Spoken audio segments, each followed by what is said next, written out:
Bon, bah, alors, bienvenue dans ce podcast. Donc, à qui il s'adresse? Donc, principalement aux personnes entrepreneurs ou des gens qui cherchent aussi dans leur développement personnel à aller plus loin. Donc, on va aborder pas mal de thématiques différentes. Par la suite, donc, il y aura souvent des invités qui vont venir avec nous. Et puis, le but, bah, c'est d'échanger. Donc, on va un peu, je pense, vous expliquer un peu, se présenter, hein, déjà un peu qui on est, nos parcours et comment on en est arrivé là. Et puis, je vais laisser la parole à Cédric qui va un peu prendre le relais et puis qui va un peu expliquer, on va dire, notre parcours et qui fait qu'aujourd'hui, on se retrouve à cette table, quoi. Merci bien. Oui, bah, on fait ce pilote, ce petit essai, et qu'on espère plaira. Bah, comment on en est arrivé là? Ça remonte à un bon moment. Un petit bout, hein. Nos parents sont amis, on s'est beaucoup fréquentés étant enfants, et il y a eu les parcours de vie qui font qu'il y a eu un gros gap. On s'est retrouvés sur les bancs d'HEC. Tout à fait. Ouais. Mais perdu dans une foule de 1000 personnes, finalement, il n'y avait pas eu plus de contact que ça à ce moment-là. Des gros auditoires. Hein. Et la magie de LinkedIn fait que on se retrouve, on décide d'aller faire une bonne bouffe, et on se dit tiens, pourquoi pas lancer un podcast. On a des discussions qui étaient sympas. Pourquoi ne pas étendre ces discussions avec d'autres? Et donc, alors aujourd'hui, d'autres, il n'y a pas, mais le but étant d'étendre le champ des possibles à terme et de partager un petit peu les expériences de chacun et de découvrir nos futurs invités. Donc là, ce qu'on va faire, c'est peut-être se présenter rapidement parce que finalement, on n'a aucune légitimité à faire ce qu'on fait. On peut le dire, mais c'est ça qui est fun. Et donc, je te propose de parler un petit peu de ton parcours. Comme ça, les gens savent d'où on vient. Et puis, comme ça, on pourra après découvrir nos futurs interlocuteurs et ils auront une vague idée de qui on est. Non, je pense bien. Et puis, c'est vrai que des parcours assez standards dès le début. Donc, enfant, l'école, le gymnase, l'université. Bon, pas tout le monde, voilà, pour certains, mais pour nous, ça a été le cas. HEC, après, on s'est perdu de vue. Donc, peut-être après HEC, donc on commence nos premières expériences pro. C'est vrai que sur le podcast, ça va être sur l'entrepreneuriat, un peu comment on a vécu tout ça, comment on est arrivé aujourd'hui où on en est. Donc, on va peut-être repartir chacun de l'un et de l'autre à partir de là et de ses débuts après la sortie HEC, quoi. Donc, c'est vrai qu'on finit, on en parlait avant, hein, on finit les études HEC, donc très théorique, très bouquin et autres. Finalement, on finit cette uni qui est un peu connu comme le Graal, on peut dire, qu'on pourrait avoir. Et après, on est jeté dans la fosse au lion. Donc, super, on a ce papier. Qu'est-ce qu'on fait après, quoi? D'ailleurs, ce papier, c'est lequel toi t'as fait? Tu t'es spécialisé dans quoi déjà donc dans moi, tes études? Ouais, alors sur HEC, moi, je fais un bachelor et master en management, quoi. Je me suis spécifié un petit peu là-dessus. Je me suis bien rendu compte que les mathématiques, les statistiques et autres, c'était bien sympa, mais c'était pas ma came. Donc, je suis parti un peu sur le management, marketing, qui pour moi me parlait plus. Moins d'un profil un peu moins matheux, même si finalement je suis beaucoup, parce qu'aujourd'hui dans le digital, on est quand même pas mal lié à la data et autres. Il faut quand même bien être business centric et l'analyser. Mais après, c'était beaucoup de maths et le marketing management me parlait plus, quoi. Et puis toi, du coup, tu as fait alors moi, système d'information. Système d'info, un peu finalement comme toi. J'étais pas un économiste dans l'âme. Clairement, la partie, j'aimais bien la partie maths en général. La gymnastique mentale me plaisait, mais je me voyais pas. Les débouchés me plaisaient pas. En fait, je crois qu'il y a peu de débouchés HEC en soi qui me parlaient. Et tout d'un coup, on m'a dit, mais il y a un master en système d'information, toujours dans HEC, mais qui est un truc plus orienté IT.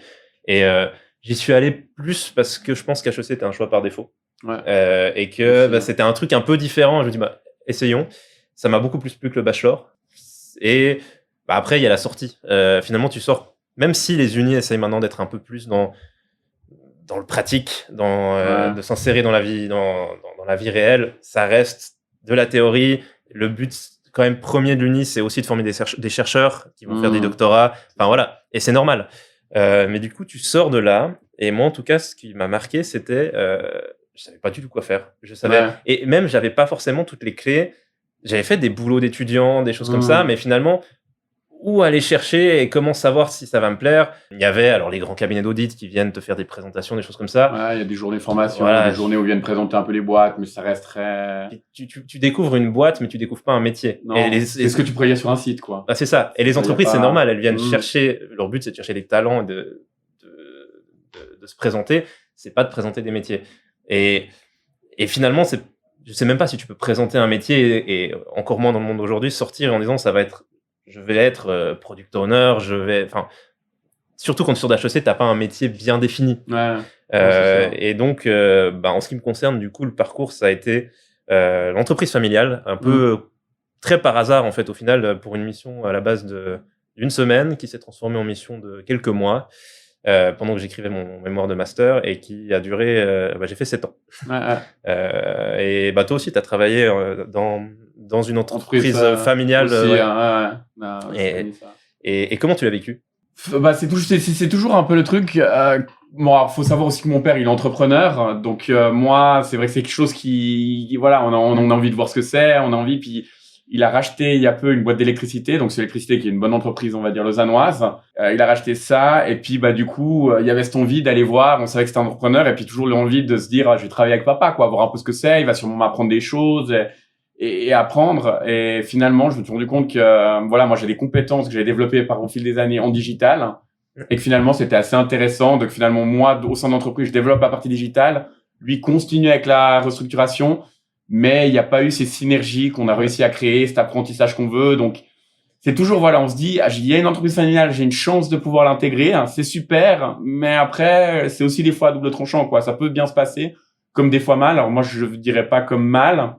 Mais il n'y avait pas les attentes que je voulais. Mais tes attentes, c'était... Tu te voyais à long terme, finalement, prendre les rênes de l'entreprise, ou peut-être t'avais cette attente-là, ou juste d'un apprentissage plus un apprentissage, parce que c'est vrai que je suis allé là-dedans, c'était, je crois, 2 ans après la sortie de mes études.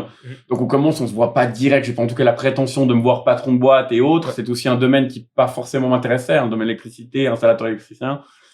Qui me parlait pas forcément, et puis finalement on sort de là, finalement on veut découvrir quoi. Et c'est ce que j'ai essayé moi de mettre en place quand j'ai commencé après l'université, parce que comme pour toi c'était aussi un peu un choix par défaut. On arrive, on finit le gymnase, on est là, on a aucune idée de ce qu'on veut faire, on dit ok, je vais prendre HEC, ça ouvre plus ou moins pas mal de voies, c'est assez safe. Donc je suis basculé là-dessus, et après une fois que j'ai fini ça, on veut finalement valoriser son papier. Donc moi j'ai commencé chez Nestlé, on se dit allez, on continue, on est dans la continuité, on a fait un gymnase, HEC, on va aller dans les grosses boîtes, Nestlé, peut-être Procter & Gamble, on va aller chercher les gros, comme il y en a, ils vont dans les cabinets d'audit, KPMG, EY, on veut le statut, c'est ce qu'on va chercher souvent. Donc j'ai commencé là-dedans, j'ai fait à peu près 1 année et demie, ça m'a pas mal plu. Là c'était marketing, branding, on pouvait voir une vraie application des concepts marketing et autres. Donc j'avais vu du B2C au niveau multinational. Après je suis allé chez Pentair, qui ont fait du B2B au niveau multinational, où là j'ai pas du tout aimé, parce que finalement ça perdait toute la beauté du marketing et du produit, de se dire finalement on vend un produit tellement spécifique que derrière la personne qui va l'acheter, elle s'en fiche du marketing, elle veut juste les spécificités des produits, et merci, au revoir. Donc un peu déçu, et c'est ce qui m'a ramené chez Électricité, parce que bizarrement c'est dans les mêmes buildings que chez Électricité, où j'étais chez Pentair. Et je croisais mon père, et il sentait que j'étais pas heureux dans ce B2B marketing. Puis il m'a dit, viens chez Ciel. Il y a plein de choses à faire. Il y a du marketing à faire, parce que eux, ils s'est plus focalisé sur les produits et sur l'installation électricité. Mais il y a tout du marketing à faire. Viens chez nous. On regarde un peu ce que ça donne. Comment on peut vivre un peu ce parcours et cette aventure ensemble, et mettre en place le tout. Et ce qui était assez bien, parce que c'est vrai qu'il y a le marketing traditionnel, mais il y avait aussi le site internet à refaire. Et puis c'est vrai que dans le domaine de l'électricité, c'est peu digital encore. Donc il y avait du potentiel d'aller se référencer au niveau SEO, au niveau Google. Et c'est là que je me suis pris un peu au jeu et que j'ai appris un petit peu à faire la chose, quoi. La digitalisation dans le monde de la construction, surtout dans notre région, c'est un sujet. Alors moi l'entreprise familiale, c'était aussi un groupe dans la construction.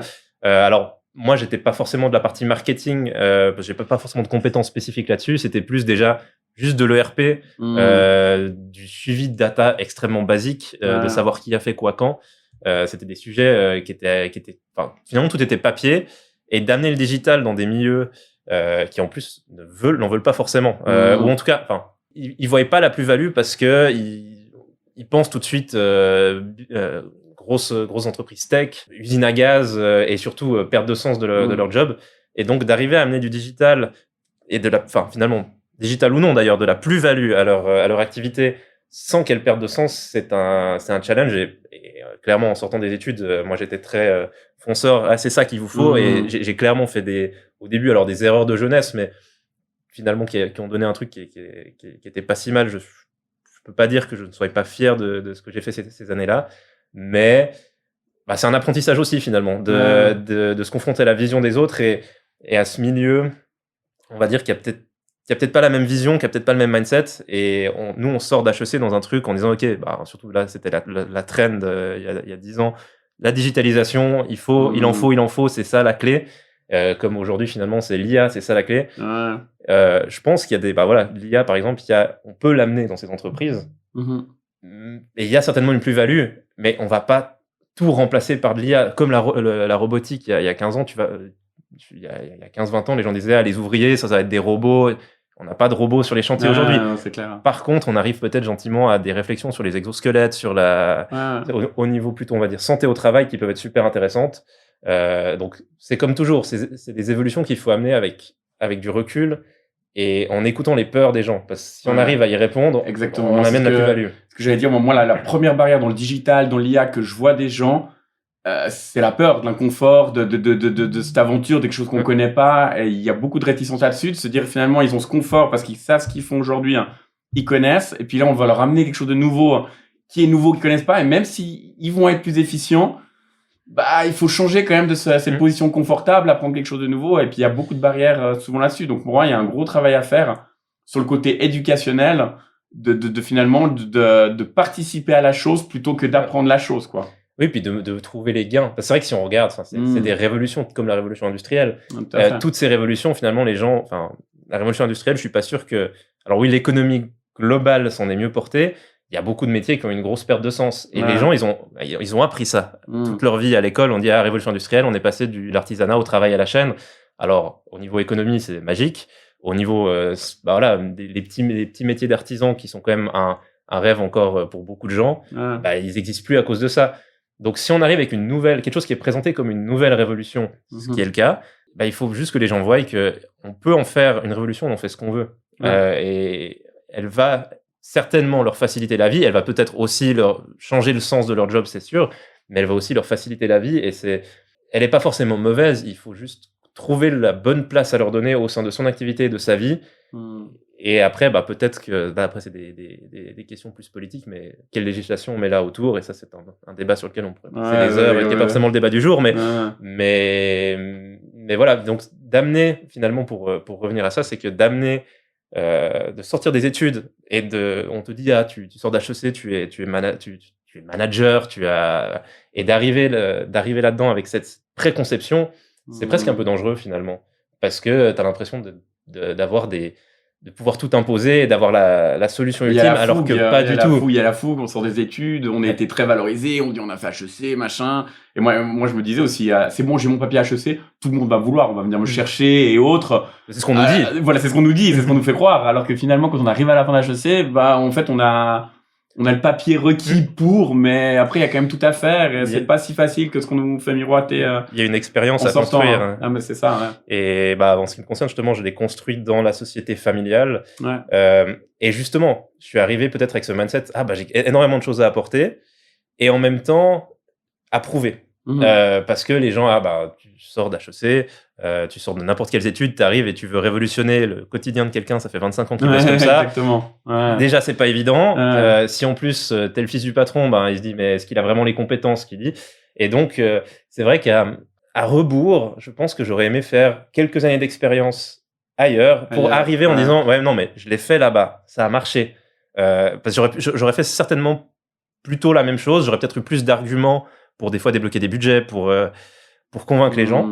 Mais surtout, l'utilisateur final, ok, ce gars, il sait ce qu'il fait. Il n'est pas juste là parce que c'est le fils du patron, il a fini ses études et on l'a placé là. Et c'est quelque chose, moi, qui m'a amené un petit burn-out, qui a en plus été amplifié parce que j'en étais pas loin, puis il y a eu le Covid, et quand tu, en gros, t'occupes d'IT dans une boîte qui n'est pas du tout digitalisée, et que le Covid arrive et que tu dois mettre des gens en télétravail, ça a été un gros rush sur quelques semaines. Et je pense que j'ai fini en burn-out à cause de ça. Et c'est ça qui m'a finalement donné envie déjà de sortir à terme de cet environnement qui était humainement, que j'ai beaucoup apprécié, mais qui me faisait pas du bien. Et aussi d'avoir envie d'une certaine liberté d'entreprendre que je pense que j'aurais pu avoir dans cet environnement, mais je me foutais moi-même la barrière parce que je voyais pas ma légitimité à le faire. Et ça, c'est la légitimité dans l'entrepreneuriat.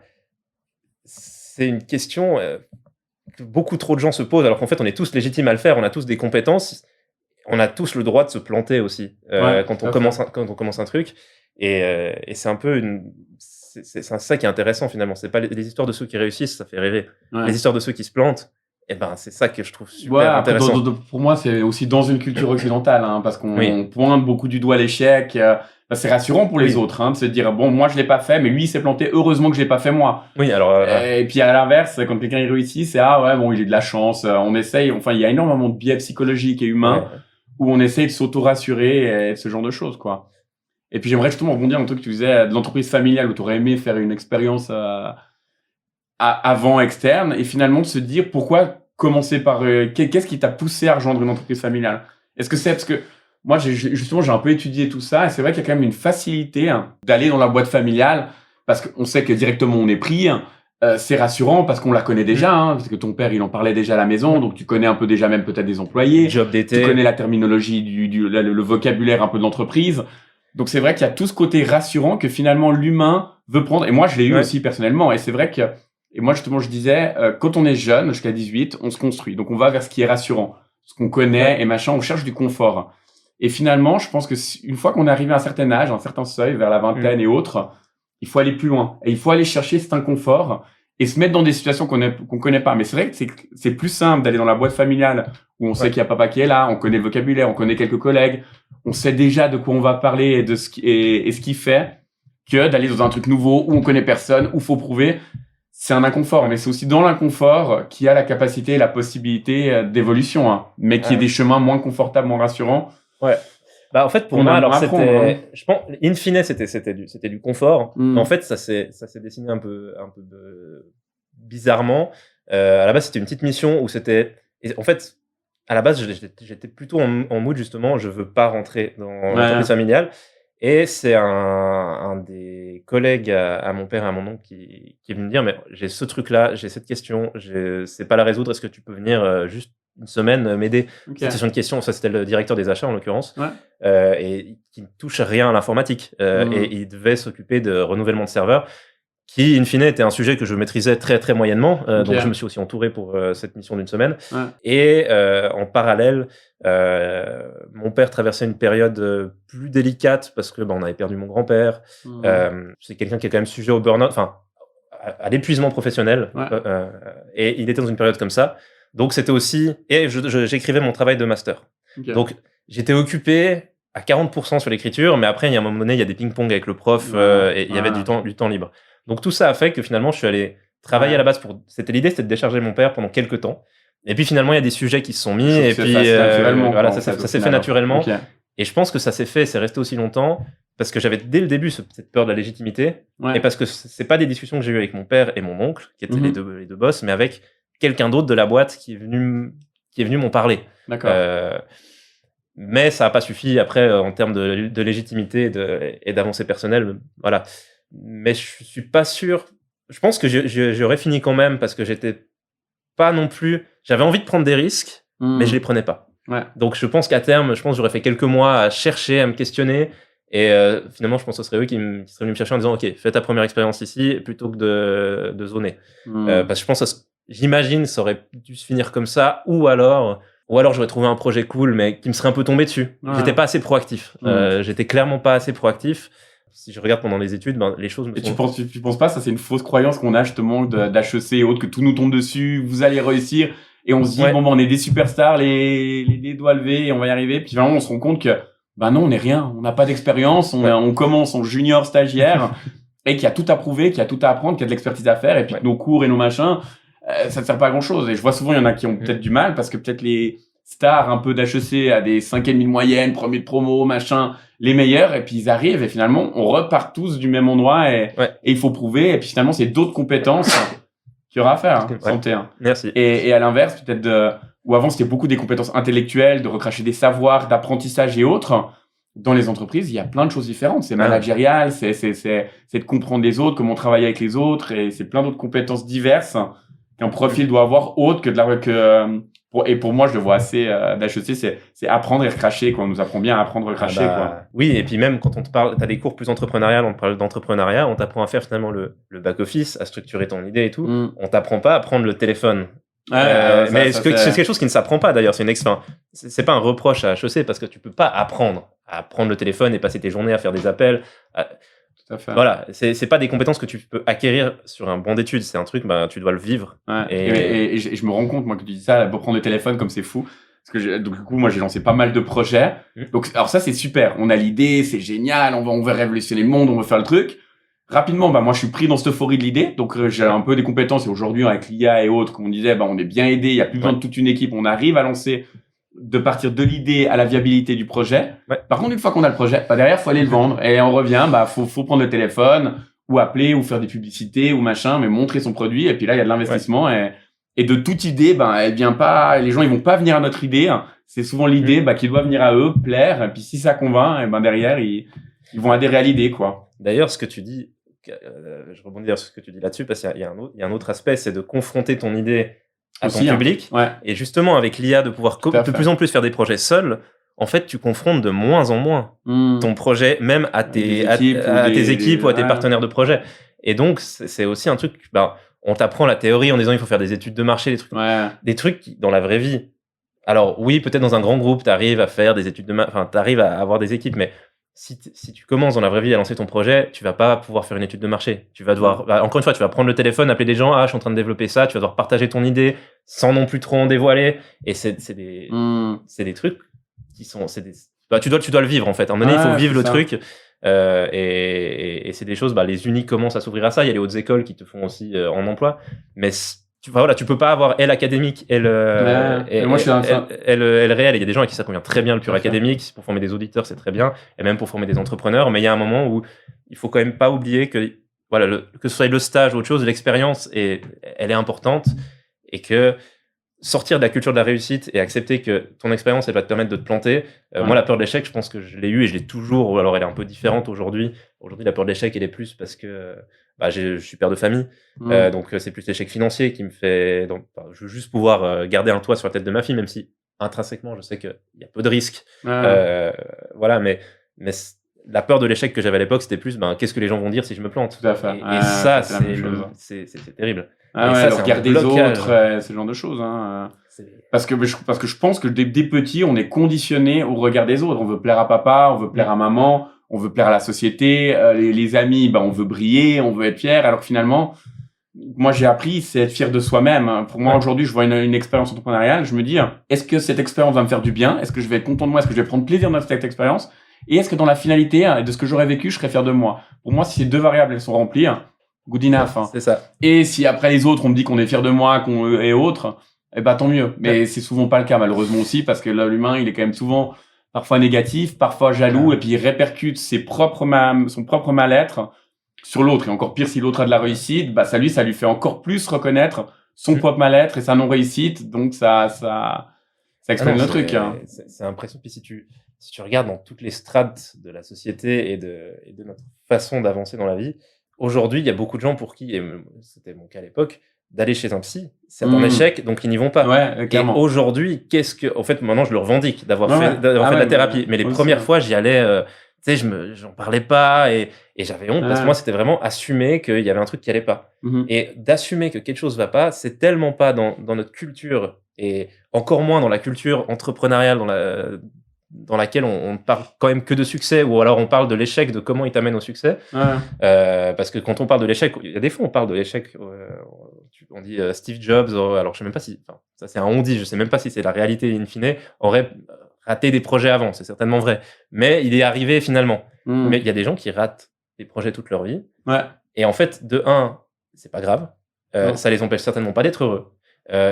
Ils ratent des projets, mais peut-être qu'ils réussissent une vie de famille, peut-être qu'ils réussissent des projets qui sont pas financièrement rentables. Focalisé sur les projets, sur l'argent. Sur l'argent. Voilà. Là, pour moi, là, c'est l'argent et le statut, quoi. C'est ça. Et tu sais, un truc étonnant que tu disais avant, d'aller voir un psychologue, j'ai vu un podcast récemment, et il disait, en moyenne, les gens, ils mettront entre 1 et 4, jusqu'à 4 ans, c'est 4 ans la moyenne, avant de consulter un psy. Sachant que la problématique apparaît, day one, ils vont mettre 4 ans avant de faire la démarche de dire, bon, j'ai un problème, je vais aller consulter. 4 ans. Et sur peut-être un problème qui peut être résolu après en 6 mois, une année, et se revoir. Mais cette barrière d'aller et de se dire, on a une problématique, et de faire l'effort et de vouloir se sauver, c'est vrai que c'est un process qui peut prendre énormément de temps, quoi. Moi, j'étais choqué, je me disais une moyenne allez, 6 mois, 1 an, la personne elle vit avec ça, elle va consulter. 4 ans. Et je pense qu'il y a en plus, moi, c'est ma femme qui m'a poussé à y aller. Je pense sans elle, je sais même pas si j'y serais allé. Ou alors, oui, mais après un gros burn-out je pense physiquement, en fait, il aurait fallu des signaux forts. Il faut des signaux forts qui disent que t'as besoin d'aide, quoi. Et il y a aussi, je pense qu'aujourd'hui, justement, il y a cette image, en plus déjà de l'entrepreneur, de l'homme fort dans la société, et c'est un aveu de faiblesse aux yeux mais même, en fait, aux yeux de personne. C'est aux yeux de soi-même. En fait, on a l'impression de faire un aveu de faiblesse en allant voir un psy, alors que pas du tout. On est le seul à le penser ça, ou peut-être 2-3 personnes, mais finalement, qui n'ont pas forcément un intérêt à avoir un avis sur nous. Et en fait, tous les gens, quand j'ai commencé à dire je vais voir un psy, je me disais c'est bien, on sentait que t'allais pas bien. Et finalement, c'est d'oser faire ce pas. S'il y a besoin, c'est quand même ça change énormément la vie. Puis moi, je pense que c'est un des gros déclencheurs de tout le parcours qui suit après, qui m'a amené.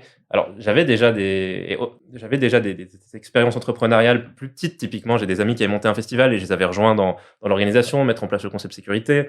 Et c'est de l'entrepreneuriat dans le sens que, certes, tu crées une société, mais tu prends un projet, tu l'amènes à terme. Pour moi, c'est un peu ça. Et tu fais un truc qui te plaît. Moi, c'est ça que je recherche dans l'entrepreneuriat. Aussi, pareil, l'entrepreneuriat juste, c'est passer une belle aventure, quoi. C'est ça. Mais quand même d'arriver de l'idée que t'as et d'avoir quand même la détermination de l'aboutir. Mais pour moi, l'aventure doit être belle. Et tant que l'aventure elle est belle, le chemin il est joli. C'est ça. C'est cool. Après, comme tu parlais derrière, il y a quand même d'avoir quand même des moyens financiers parce que c'est bien beau là ce qu'on dit aujourd'hui. Tout le monde va se dire moi aussi je vais aller cuire des pâquerettes et autres. Donc c'est clair qu'il y a quand même des requis on va dire financiers, de payer ton loyer, de se nourrir et machin. Alors, au-delà, si on y arrive à ça, derrière, d'aller mettre des actions. Et puis c'est vrai que là, on en revenait peut-être sur le mot entrepreneur, où on en parlait avant, où c'est l'acte d'entreprendre quelque chose. Pour moi, c'est vraiment faire quelque chose. Et ça peut découler d'une passion ou autre, et ça peut être divers, quoi. Et c'est pas forcément de l'entrepreneuriat, de la valeur économique, de faire de l'argent avec l'entrepreneuriat, machin, comme c'est beaucoup mis en avant aujourd'hui. Ou d'être indépendant financièrement. Mais malheureusement, c'est très vendu comme ça dans la société aujourd'hui. On oppose entrepreneuriat et salariat, et même dans les discussions préalables qu'on a vues les deux, on l'a fait naturellement. Alors que, finalement, moi aujourd'hui, dans mes activités, j'ai un statut de salarié dans un temps partiel de mes activités, et sur lequel je fais, à mon sens, de l'entrepreneuriat, puisqu'on développe de nouveaux produits, de nouvelles idées. Et j'ai cette chance d'avoir cette liberté de le faire. Et pour moi, c'est de l'entrepreneuriat, même si j'ai pas le statut d'indépendant, je suis pas propriétaire de la boîte, mais il y a ce truc où ça en est, au même titre que les autres activités que je fais. Et en fait, chacun a sa définition. Il y a des micro-entrepreneurs, il y a des gens qui ne se définissent même pas comme tels, qui se soient un écrivain. Un écrivain qui vend ses livres, pour moi, il est dans ma vision des choses, il est entrepreneur parce moi aussi, mais il a un projet, pas se voir comme ça, lui. Et il a pas le besoin. Finalement, il a pas le besoin de le faire. Mais finalement, moi, cette vision de l'entrepreneuriat, ça a plus été un moyen de sortir d'un schéma dans lequel j'étais qui me plaisait pas et de me dire, ok, je tente de faire des choses pour moi qui me plaisent. Et en plus, je suis devenu père entre deux, donc qui me permettent en plus de peut-être moduler un peu plus mon agenda en fonction de ça. Pour moi, c'était ça la finalité. Il y a des gens, être entrepreneur, ça veut juste dire pour eux prendre une idée et en faire un maximum d'argent avec. Et ça marche aussi. Mais c'est leur vision. Pas souvent, c'est ce qui est mis en avant que ça marche. Non, mais ça marche pour leur plaisir personnel, dans le sens. Voilà, c'est pas une mauvaise définition, ça marche comme définition. C'est ça que je veux dire, c'est ça marche. C'est leur définition de la chose et pourquoi pas. Moi, c'est pas la mienne. Pour moi, justement, de créer un petit festival avec des amis ou de créer une équipe de foot pour aller jouer en Ligue romande, où là, tu feras jamais de pognon. Et c'est un petit projet. Ça reste de l'entrepreneuriat parce que tu crées quelque chose, tu as une envie et tu la matérialises. Alors, il y en a, l'envie, c'est de faire de l'argent. Je reste toujours sceptique, moi, sur l'entrepreneuriat, à se dire qu'on peut être entrepreneur que pour des valeurs économiques et d'argent. Parce que pour moi, tout business, ça doit être en fait d'une passion, en fait. Et t'es tellement passionné qu'en fait, tu vas pas compter tes heures, tu vas le faire à fond, tu vas écouter les retours des gens et ta passion va te driver et l'argent va être une conséquence d'une passion. Mais d'avoir en causalité première l'argent, je suis toujours un peu sceptique sur l'entrepreneuriat, de vraiment être focus purement argent, que c'est ça qui va passer, quoi. Alors, moi, personnellement, je pourrais pas le faire pour ça, parce que je perdrais très vite l'influx. Mais j'en connais qui aiment tellement avoir du fric. Et ça doit pas non plus être diabolisé. Ils aiment tellement avoir de l'argent qu'en fait, c'est ça qui les drive dans leur activité entrepreneuriale. Et trouver un motivateur qui te donne cette énergie de te lever tous les jours et d'y aller. Ils font un truc qu'ils aiment pas. Et pourtant, c'est ça qui leur plaise. Il y en a qui font ça par loyauté. loyauté familiale. Et si c'est ça qui les drive, alors... C'est avoir un driver qui est tellement puissant qu'il te fait ne pas compter les heures et il te fait te lever tous les matins à énergie. Et après, il peut venir... il peut couler d'une passion ou d'une envie ou de loyauté, comme tu disais. Envie d'un statut social. Il y en a qui font ça pour le statut social. Ouais. Et alors, je pense que, à titre personnel, je suis pas sûr que ce soit très sain. Mais voilà, c'est mon expérience de dire, OK, faire ça pour atteindre un statut, déjà, je pense qu'il y a plus de gens qui arrivent à faire une activité et à avoir du plaisir dans leur activité de tous les jours. C'est beaucoup plus accessible que d'arriver à un statut et à faire fortune. Donc, il y aura beaucoup plus de frustration si le driver, c'est de l'argent et être l'homme le plus riche de Suisse. Il y aura beaucoup plus de frustrés dans ceux qui vont se lancer là-dedans que dans ceux qui se disent, OK, mon but, c'est de trouver un équilibre de vie différent, c'est de passer plus de temps avec ma famille, c'est de faire vivre de ma passion. Là, il y a plus de gens qui vont y arriver. Donc, par nature, je le trouve plus sain, ce but-là. Ouais. Mais voilà, il y en a pour qui ça marche et qui sont très heureux de le faire comme ça. Et il faut juste, quand on le fait pour ces raisons-là, de se rendre compte qu'on le fait pour ces raisons-là et que la possibilité de l'échec est plus grande et qu'il faut l'accepter et vivre avec. Ouais, puis aller plus loin derrière et se dire, mais en fait, pourquoi c'est mon driver numéro 1? Qu'est-ce qui fait que j'ai cette telle envie? Et là, on pourrait aller encore un step au-dessus, quoi. Et se dire, peut-être, c'est que, j'en vois, j'en connais un. Et lui, c'est parce qu'il a toujours manqué d'argent jeune, il s'est retrouvé à la rue et ce genre de choses. Et il veut plus ça, et c'est ce qui le donne envie vraiment c'est son élément motivateur, quoi. C'est une revanche, une frustration. Et d'ailleurs, l'entrepreneuriat peut naître aussi souvent d'une frustration. Moi, personnellement, l'entrepreneuriat est venu d'une frustration que j'avais, de ces cadres qui, pour moi, étaient trop rigides, qui m'étouffaient. Moi, j'ai toujours été quelqu'un de très créatif. Et souvent, on m'a conditionné à non, il faut apprendre comme ça. J'ai souvent où j'ai besoin de visualiser les choses. Alors finalement, c'était très écrit. 1 3 plus 3, ça fait 6. Mais en fait, pourquoi ça fait 6? Il y a un 3, il y a une barre comme ça et un 3. J'arrivais pas à comprendre la chose. Mais c'est des logiques communes qu'on doit avoir parce qu'il y a une cohésion humaine et on doit communiquer entre nous. Donc, c'est des trucs à apprendre. Mais voilà, je sentais trop de pression de ces systèmes, trop de règles. Et puis finalement, l'entrepreneuriat m'a permis de m'émanciper. Et dans ma créativité, dans mes choses, de faire un peu des trucs personnels. Alors bien sûr, c'est pas partie du salariat à l'entrepreneuriat. C'était un peu à côté, un peu des passions qu'on a à côté. Peut-être d'aller jouer au tennis ou aux jeux vidéo qui pourraient être d'autres passions et que je dénigre pas. Et d'ailleurs, je fais du tennis et je joue aux jeux vidéo. C'était voilà, il y a ça qui me plaît. Et en fait, je me suis pris au jeu. Et puis typiquement, moi, l'entrepreneuriat, ce qui m'a fait aller dedans, c'est un ami, une fois, il est venu parler de dropshipping. Donc, c'est ce fait de prendre des produits sur AliExpress, de les mettre sur un site, de faire un bon marketing derrière et d'aller le vendre. Bon, pas éthiquement le plus correct, mais au début, c'était un jeu, quoi. Et moi, je le prenais, je voyais des produits un petit peu sympas, je mettais les produits sur ma boutique. Et finalement, moi qui adore les jeux vidéo, j'avais l'impression de jouer à un jeu vidéo, quoi, parce que on est là sur la boutique, on va trouver des produits, on commence à vendre comme il y a les jeux de rôle. Moi, j'ai beaucoup joué à World of Warcraft, des MMORPG, où la même chose, on a un personnage, il faut le faire évoluer. Donc, comme la boutique e-commerce, il faut lui faire gagner plus d'argent. Pour ça, il faut trouver une team, il faut trouver des fournisseurs, il faut trouver des freelances ou des personnes qui peuvent nous aider sur le marketing, trouver les bons produits, trouver la clientèle, comment leur parler. Et puis finalement, derrière, on peut mettre aussi des heatmaps qui permettent de voir derrière le site comment l'utilisateur se comporte et de se dire, OK, il va là, mais moi, je veux qu'il aille là. Est-ce que le texte est le bon? C'est beaucoup d'A/B testing. Et puis finalement, si on est assez data-centric et on regarde comment se comporte l'utilisateur et on fait justement ce qu'on disait un petit peu avant, un produit pour l'utilisateur, qui pour moi était une grosse erreur au début, parce qu'on sort d'HEC, on veut le produit parfait. Donc on va passer des heures à mettre le site parfait, le truc là, mais finalement qui va être subjectif, il va être parfait pour nous, mais l'important c'est qu'il soit parfait pour les utilisateurs. Et aujourd'hui maintenant, un projet quand je lance un good enough à 50% pour rentrer un peu sur le marché et qu'il se passe un peu quelque chose. Mais après c'est le consommateur et l'utilisateur qui va me le designer dans ce jeu un peu, ce ping-pong qu'il y a entre toi et l'utilisateur. Bon, il va là, OK, typiquement, moi, j'aime bien ce produit, je le mets, 0 vente. Au bout d'un moment, c'est pas moi qui vais me l'auto-acheter. Si mon objectif, c'est quand même de faire de l'argent et de monter ma boutique, on essaie un autre produit. Et crescendo. Et c'est d'ailleurs assez drôle, cette expérience d'entrepreneuriat, enfin, dropshipping. Je me suis retrouvé sur un site de yoga, quoi, Yogshi. Alors, je suis pas yoga, je suis pas tapis et autres. Mais parce que, alors, au début, moi, j'avais fait une boutique en bleu, des trucs un peu mecs, voilà, des trucs qui me parlaient et autres. Et finalement, une fois, j'ai mis un tapis de yoga par hasard. J'ai vu que ça avait cartonné. Et les gens, finalement, ils aimaient le tapis de yoga. Après, on vient avec des diffuseurs d'huiles essentielles. Après, je me rendais compte que mon audience était pas principalement féminine que masculine. Donc, j'ai fait une template qui est passée du bleu au rose. Et finalement, et petit à petit, écouter le consommateur et prendre plaisir dans le truc. Et puis, de tout ce que j'ai fait là, je me levais aussi, mais par plaisir, par ce jeu, en fait, que j'avais créé. Et créer du business via un peu le jeu. il y a rien de plus beau. Et puis ça fonctionne parce qu'en fait, j'avais la motivation de me lever le matin et au lieu d'aller sur du World of Warcraft que je faisais petit, j'allais sur mon Yoshi Drop Shopify et en fait, on se prenait au jeu. Et c'est ça où je me suis dit, mais j'aime trop ça. Et finalement, je voyais aussi que je gagnais de l'argent et que j'arrivais à faire quelque chose là-dessus. Et finalement, assez naturellement, c'est ce qui m'a poussé un peu dans cette voie, quoi. Et je trouvais aussi fantastique avec le digital. Aujourd'hui, ça enlevait un peu toutes les barrières d'entrée qu'il pouvait y avoir à l'époque. Parce que c'est vrai qu'avant, on est médecin. Finalement, un médecin qui a 20 ans d'expérience comparé à un jeune, celui qui a 20 ans d'expérience, il aura vu plus de cas. Donc, il a un peu plus d'expertise, comme un avocat, comme d'ailleurs beaucoup de métiers.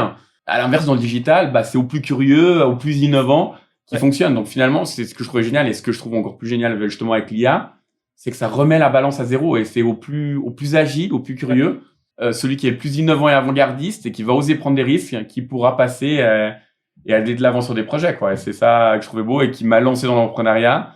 Et derrière de ce dropshipping, j'ai découlé sur une agence digitale parce que c'est vrai que j'avais vu le côté produit, mais il y a quand même beaucoup de coûts au niveau du produit. Il y a les fournisseurs, il y a les fournisseurs de paiement, il y a l'envoi, il y a le packaging, il y a ce genre de choses.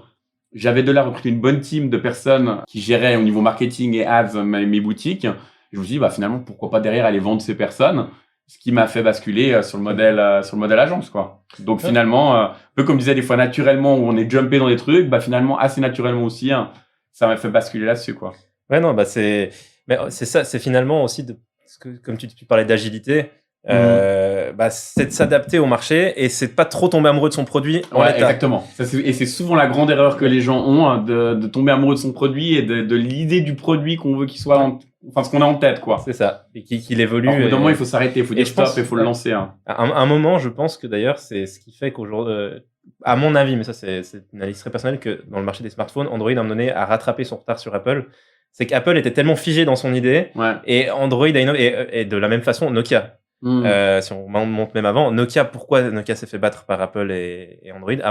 Ils avaient très probablement, et il y a des sources qui disent qu'ils avaient le smartphone, mais ils aimaient tellement le produit et pour eux, si le smartphone ne sortait pas, c'était parfait. Et donc, ils voulaient pas le sortir eux. Et en fait, c'est à un moment donné de faire évoluer son produit, de s'adapter à son audience. Si on prend les sites e-commerce très connus qu'on a en Suisse romande, c'est Coca. C'est plus le même site aujourd'hui que celui qui faisait le buzz il y a une dizaine d'années. Ouais, complètement. Mais c'est normal. À prendre tout le temps. Parce qu'il y a le pivot à prendre, il y a une croissance à soutenir. Et je trouve que c'est un modèle d'évolution intelligente dans le produit parce qu'ils sont adaptés au marché, à l'évolution des habitudes de consommation. En plus, dans le digital, les années Covid ont quand même bien rebattu les cartes sur la façon dont les gens se comportent et ce que les gens cherchent. Donc ils ont réussi à faire évoluer le produit tout en gardant ce truc très commun. Parce qu'il y a des gens, c'est le type de plateforme où ils se sentent membres d'une communauté. Et ça, ils ont réussi à pas le perdre. Et donc, de pas être trop amoureux de son produit et d'être agile, c'est hyper important. Et pour revenir après à ce que tu disais, de savoir identifier une force et de la proposer ailleurs, c'est aussi c'est essentiel. Toi, tu parlais de tes équipes pour ton site, ce que tu proposes en agence marketing. Nous, on a, dans le cadre de la société dans laquelle je suis actuellement, on a des équipes en Tunisie qui bossaient pour des produits à nous. Et tout d'un coup, on s'est rendu compte qu'en fait, c'est des compétences déjà qu'en Suisse, on galère à trouver. C'est des gens qui ont en plus énormément de compétences et qui sont prêts à bosser et qui font du très très bon boulot. Et on les propose ici. Et en fait, on a trouvé ça comme modèle pour s'adapter aussi tout bêtement au fait que la main-d'œuvre suisse coûte cher et qu'on est concurrencé par l'Europe. Et donc, pour continuer à employer des gens en Suisse, de créer un système de binôme ou d'équipe hybride sur les deux continents. On arrive à faire un truc gagnant-gagnant, à proposer des gens qui ont fait du super boulot pour nous, continuer à les proposer à l'extérieur plutôt que d'un moment donné d'arriver à, quand on a développé la base de certaines applications, d'arriver à une période un peu plus sèche et puis soit de s'en séparer. Continuer à valoriser des ressources et des gens qui ont des capacités et se faire évoluer son entreprise. En l'occurrence, c'était des gens qui ont travaillé sur du soft et finalement de les mettre dans du service. Et ça, cette agilité, elle est essentielle. Et aujourd'hui, peut-être que nos parents pensaient ne jamais changer de métier de leur vie. Nous, je pense que ma fille changera encore plus de métier que moi. Il faudrait être ultra agile ou alors être dans un truc, on va dire, alimentaire. À la limite, il y a des gens à qui ça convient. C'est pas du tout un jugement d'être dans le métier alimentaire et de faire les mêmes tâches tous les jours. Ça marche aussi. Mais si on veut un peu évoluer et faire marcher sa curiosité, je pense qu'aujourd'hui, on peut plus rester dans le même métier tout le temps. Il y a un désir. Maintenant, je vois, si on prendrait des statistiques à l'époque, les gens qui restaient sur le même métier aujourd'hui, je pense que sur notre génération, on doit être à 2-3 métiers différentes dans une vie. Hein, c'est quoi ton métier, déjà, aujourd'hui? Est-ce que tu sais définir ça? Alors, c'est des titres qu'on donne, mais c'est vrai qu'aujourd'hui, déjà, c'est un métier nouveau, hein, donc qui n'existait pas il y a quelques années. Après, moi, aujourd'hui, c'est... Alors, d'ailleurs, c'est assez drôle quand on me demande tu fais quoi? Je suis dans le digital. Mais le digital, c'est tellement large. Et puis après, leur dirait, je fais... Alors, moi, je dirais de l'acquisition digitale. Donc, j'essaie de ramener... Donc, une fois que la personne... Donc, en fait, c'est aider la personne qui a un produit cool ou une idée cool, de la concrétiser, de lui faire un site, et puis derrière, de ramener des gens vers ce site qui permettra derrière de vendre son idée, qui peut être un produit ou un service. Alors, je te mets face à une situation, parce que je trouve ça très drôle comme débat. Je te mets face à une situation que j'ai eu récemment. Ma femme disait à ma fille qui a 2 ans, je suis psychomotricienne en l'occurrence. Ouais. Et puis après, la petite, elle fait le métier de papa. Ouais.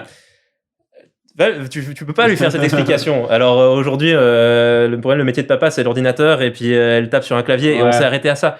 Mais je pense que les générations précédentes sont beaucoup définies par rapport à leur métier et qu'en fait aujourd'hui, on a peut-être plus besoin nous de se définir par rapport à notre métier. On se définit sur d'autres choses dans notre personnalité et donc on n'a pas forcément besoin de dire je fais ce métier. Et les seules fois où tu dois le mettre, c'est dans des formulaires où là, soit je mets de l'entrepreneuriat, soit je mets. D'ailleurs, encore marrant les formulaires où tu demandes ta profession. Tu dis mais à quoi ça va leur servir? Moi, je mets marketing, mais je sais mais ils vont faire quoi? Voilà, c'est ça. Moi, je mets IT, informatique. Ouais, j'essaie de rester le plus large possible. Ouais, et encore là, comme tu vois, tu me demandais avant, je dis digital, alors que sur ces formulaires, moi, je mets marketing. Encore plus large, parce que c'est vrai qu'il y a plein de choses. L'IT, c'est mon activité principale. À côté, j'ai des boîtes dans lesquelles j'interviens via des investissements. Je fais pas forcément de l'IT. On est plus sur soit de l'accompagnement, du consulting. Enfin, on a et c'est ça qui est cool, c'est que, en tout cas, moi, je trouve que j'ai une palette que j'ai envie d'utiliser. Je m'ennuie vite quand je suis dans une case et je pense que c'est ce qui s'est passé dans la boîte familiale aussi, d'avoir besoin de voir plein de choses. Mais du coup, il n'y a plus cette définition par le métier. Et pour certaines générations ou certaines personnes dont c'est encore dans la culture, de pas pouvoir définir quelqu'un par son métier, c'est presque un choc. C'est pas normal. Ils se disent mais qu'est-ce qu'il fait de sa vie? Voilà.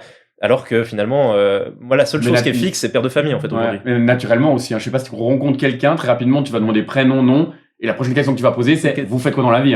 Et on en revient souvent à ça et tout, et c'est vrai que c'est un truc qui définit beaucoup une personne, alors finalement, c'est... Alors, soit tu peux répondre en 5-6 phrases comme tu l'as fait, et là, c'est cool dans le cadre d'une conversation, mais en soi, on n'a plus, et je pense que c'est pas plus mal pour ceux qui le veulent, en tout cas, de avoir cette définition très précise et de pouvoir explorer, ça convient pas à tout le monde, mais ça peut être important et on peut se définir par d'autres choses que son métier dans sa vie. Et je pense que ça valorise aussi les gens qui ont, il y a des gens qui sont parents au foyer. Ça avait un côté très négatif à l'époque. Aujourd'hui, c'est beaucoup plus valorisé. Et donc, que le métier soit plus au centre de la définition de soi, je pense que c'est quelque chose d'hyper important dans la société dans laquelle on vit aujourd'hui. On s'est bien, on s'est bien écarté de. Donc, on avait une ligne, mais je pense qu'on a fait aller-retour. Mais c'est la beauté de la chose. Mais peut-être pour recentrer un peu là-dessus, finalement, qu'est-ce qui t'a donné envie de faire un podcast, toi? Si on se ressent. Moi, ça revient un peu de l'entrepreneuriat. En fait, c'est tout des idées. En fait, c'est tester de plein de choses dans la vie. Moi, aujourd'hui, quand je vais arriver à la fin de ma vie, je veux me dire, ce qui fera un peu que j'ai une vie réussie au niveau professionnel, c'est j'ai essayé plein de trucs. J'ai vu ça. Là, dernièrement, j'ai écrit un livre, quelque chose qui sort complètement de mon domaine d'expertise, parce que alors oui, j'ai fait du digital. Et l'écriture de ce livre, c'est vraiment quelque chose de nouveau. Donc moi, j'avais pas mal de choses dans ma tête, un peu sur la psychologie, sur ce genre de choses. Et même quand tu dis où t'es allé voir un psy, moi aussi, des fois, je suis allé voir, je suis allé consulter. Parce que voilà, c'est vrai qu'on a toujours des choses où on remet en question, on réfléchit et ce genre de trucs. Donc j'ai souvent eu avec mes amis. Et avec l'IA, une fois, je me suis amusé dans une soirée à mettre un peu ce genre de choses sur papier, des mots et autres. L'IA qui m'a quand même pas mal aidé. Je me suis rendu compte d'ailleurs qu'elle était assez performante là-dessus. Ouais. Et puis après, finalement, je me suis pris au jeu, comme typiquement mon dropshipping où c'est aussi un jeu. Et je me suis dit, mais ça, est-ce qu'on pourrait pas en faire un livre et on pourrait pas mettre une structure dessous, ces idées? Puis elle a dit, chapitre 1, chapitre 2, chapitre 3. Et je suis parti là-dessus, quoi. Et c'est vraiment pour moi dans cette définition, c'est même alors dans ce cas-là, c'est quoi mon métier? Je suis écrivain, je suis ça, et pour avoir tellement de casquettes. Mais moi, je vois vraiment comme le côté professionnel comme un chemin. C'est vrai que les gens, ils ont souvent cette pointe, on va dire, de l'Everest qui vise, alors que moi, je vois plus, on va dire, un horizon. Et ce qui doit être joli dans tout ça, c'est le chemin, en fait, que je vais entreprendre pour arriver à ça. Et souvent, les gens, ils sont tellement focalisés sur cette pointe là-bas qu'ils oublient de regarder à droite, à gauche, et ils sont tellement focus sur cette pointe. Ils avancent, mais ils n'ont pas pris le plaisir d'apprécier le chemin qu'il y avait, la fleur qu'il y avait sur le côté. Alors, bon, c'est peut-être un peu utopiste, mais voilà, il y a un chemin. Je pense qu'il n'y a rien qui est linéaire, qui va amener... Personne ne sait aussi la direction la plus rapide, parce que de toute façon, elle va être personnelle. Ouais. Dans ce cas-là, c'est prendre le chemin le plus adéquat, d'avoir un horizon, une pipeline, une vue un peu d'où on veut arriver, et après d'explorer les choses, quoi. Puis après, ce podcast, ça faisait partie. Déjà, c'est comme on dit aussi, quand on sort des études, qu'est-ce qu'on veut faire? J'en ai aucune idée. On va se dire, bon, j'ai quand même un papier HEC, je vais quand même le valoriser, donc je vais aller faire Nestlé, Procter & Gamble, EY, ces grosses boîtes. Mais c'est un truc, mais il y a tellement de voies à explorer. C'est comme typiquement, alors on peut décorréler aussi, parce qu'on en parle beaucoup business, mais un sport. On commence, on est jeune, on veut faire un sport. Donc, comment on va être aiguillé? C'est nos parents. Parce que moi, typiquement, j'ai fait du tennis d'équitation, parce que le père de ma mère, il faisait de l'équitation, et ma mère, elle aimait regarder le tennis à la TV. Donc, j'ai fait de l'équitation de la TV. Rapidement, donc j'ai fait ça. Donc, j'ai choisi après entre équitation et tennis. J'en avais marre du canasson qui faisait boum boum. J'ai choisi le tennis. J'ai continué là-dedans. Après, bien sûr, à force de continuer, on devient un peu bon. Les coachs, ils sont un peu malins. Ils vont aussi dire, mais lui, là, il est bon, il a du talent, et machin, tout, pour essayer aussi de se sucrer les heures. Donc, j'ai continué dans le tennis. Et aujourd'hui, je fais du tennis. Alors, je suis très content, j'aime mon tennis, mais j'aurais vu que ça. Ouais. Alors qu'il y a le football, il y a le volley, il y a la natation. Et je suis sûr que j'ai peut-être une meilleure compétence ailleurs. Ouais. Et c'est ce que je vais essayer de pas répliquer dans le business pour en revenir un petit peu. De pas me contenir à peut-être de l'HEC, de la valeur économique et autres, mais d'explorer un peu. Alors, je garde aujourd'hui mes papiers que je valorise, qui me ramènent un peu mon salaire, mais derrière, de pas se fermer des voies. Et peut-être que je suis très bon écrivain et que c'est là-dessus que j'ai le plus de plaisir, et qu'en fait, elle est là-dessus ma voie. Et comme peut-être jeune, alors j'ai été bon au tennis, mais pas un Federer ou un Nadal, mais peut-être que sur de la natation, j'aurais peut-être été beaucoup plus loin, parce que j'ai des compétences intrinsèques et des qualités qui m'auraient fait aller beaucoup loin, mais j'ai pas pu explorer, quoi, parce qu'aussi, rapidement, une fois qu'on commence quelque chose, il faut se spécialiser. Typiquement, on prend, pour venir quelqu'un qui commence, on va commencer stagiaire, junior, manager et autres, dans du product owner. Et après, trouver et se dire, OK, je suis product owner d'un truc, et se dire, je veux faire event manager, good luck. Ou même, et ça, c'est encore pire, parce que là, je te parle de trucs, de job qui est un peu plus vaste. Mais même ça, sur des secteurs d'industrie. Quelqu'un qui a travaillé 10 ans dans l'horlogerie, il se dit, bon, j'en ai un peu marre de mon horlogerie, je vais aller dans du FMCG, donc consumer good, la food et tout ça. Compliqué. Ouais. Et il va devoir repartir de tout en bas, alors que là, ça fait 10 ans, et qu'en 10 ans, il a quand même bien monté. Et je pense qu'il y a aussi un de ces trucs qui appuient les boîtes, aussi les sociétés, se dire, OK, on va le faire monter, pas trop lui en donner, mais juste assez pour qu'il reste. Et une fois qu'il sera là-haut, en fait, il sera déjà manager, et ça fera 10 ans qu'il est là-dedans. Et t'as un peu le syndrome de la file d'attente. Tu sais, quand t'as fait, quand ça fait une demi-heure que t'attends dans cette file d'attente, tu vas pas sortir. Même si à côté c'est plus rapide et ça va te plaire, mais ça fait déjà tellement longtemps que t'attends qu'au final t'y restes. Et puis, t'as aussi un confort. Voies, ce genre de truc. T'as aussi le confort financier. C'est que de sortir d'un job, en effet, ça fait 10 ans que t'y es, donc t'es au moins dans la trentaine, et de repartir avec alors, en soi, ça se fait, mais si t'as construit une vie de famille autour. Ouais. Si t'as pris ne serait-ce aussi un engagement sur une hypothèque, tout à on est bloqué dans un truc. Donc, d'un côté, on valorise beaucoup les spécialistes aujourd'hui, et très peu d'avoir un profil trop généraliste. En fait, t'es obligé de partir en consultant ou dans ton coin, parce que dans une société, on aime les spécialistes, parce que le spécialiste, c'est logique. Tu peux pas avoir sur une multinationale qui a 5000 personnes, si t'as 5000 électrons libres. Non, t'es foutu. Mais pour moi, pour être spécialiste et vraiment bon là-dedans, déjà il faut moi je vois dans mon agence typiquement, je bosse avec des freelances. Donc un typiquement qui est Google Ads, et en fait le mec, je vois, il est passionné de ça. Il regarde toutes les nouveautés, le machin, et du coup c'est un vrai spécialiste, mais pas c'est un passionné de ça. Et il aimera pas faire ce que je fais, peut-être du commercial et ce genre de trucs. Mais pour être spécialiste et être le meilleur, on va dire, dans son truc, il faut avoir trouvé son dada aussi. Mais c'est ça qui est un peu des fois compliqué. C'est aussi des profils. Il y a des gens, ils ont un dada, ils arrivent à y rester dessus. Et moi, je sais par exemple que moi, j'arriverais pas à être j'aurais besoin de voir autre chose et de bouger. C'est ça. Bon, et encore peut-être parce qu'on n'a pas trouvé ce qui nous. Mais je crois que même quand passionne aussi. Il y a des sujets que j'aime bien creuser. Puis tout d'un coup, j'en ai marre. Je dois partir sur autre chose. Puis j'y reviens. Enfin, j'ai pas ce truc où j'arrive à être monotâche. Et je pense que c'est vraiment, c'est des profils. C'est un profil qui est comme ça. Donc, d'ailleurs, il n'y a pas besoin que de spécialistes. Ah non. Heureusement. Il faut des managers, il faut tout. Des personnes qui rassemblent, des personnes qui vont sur la vente, qui vont en avant. Et voilà, c'est clair. C'est clair. Donc pour toi, le podcast, finalement, c'est un jeu supplémentaire. Ouais, une aventure de tester quelque chose de nouveau, de voir un peu... c'est quelque chose que j'ai jamais fait, c'est déjà ces exercices-là, de le faire, de se mettre en scène et de voir est-ce qu'on a aimé déjà. Et puis d'ailleurs, ça sera l'expérience après ce premier podcast. Est-ce que j'ai apprécié, un peu comme je parlais du chemin, où je me disais, moi, finalement, mes 2 metrics, c'est est-ce que ça m'a plu et est-ce que ça m'a apporté quelque chose, quoi. Est-ce que je suis fier de moi à la fin et est-ce que pendant ce podcast qu'on a fait, j'ai pris plaisir. Et si les deux sont remplis, bah, je me dis, ok, j'ai trouvé une voie que je peux explorer, qui peut m'intéresser, quoi. Bah, finalement, la voie, comme tu parlais du tennis où tu t'es spécialisé, est-ce que tu as pris du plaisir au tennis toutes ces années? Tu me parlais d'acquérir des compétences et un truc. Et monter. Et finalement, parce qu'on peut pas tout voir, et en effet, c'est ça, c'est le plaisir que tu as pris après finalement, que 2 personnes ou 1000 personnes l'écoutent, c'est pas dans nos mains. Donc c'est exactement ça, c'est finalement le plaisir que tu as pris à le faire. Et donc, non, ça, je pense que c'est une bonne approche. T'aurais laquelle, toi? Alors, il y a déjà, ma métrique, ce serait le plaisir, ça c'est clair. Après, c'est le partage, quand on invitera du monde, d'avoir des retours d'expérience, de découvrir aussi des façons de fonctionner, peut-être des métiers, ou des aventures un peu originales.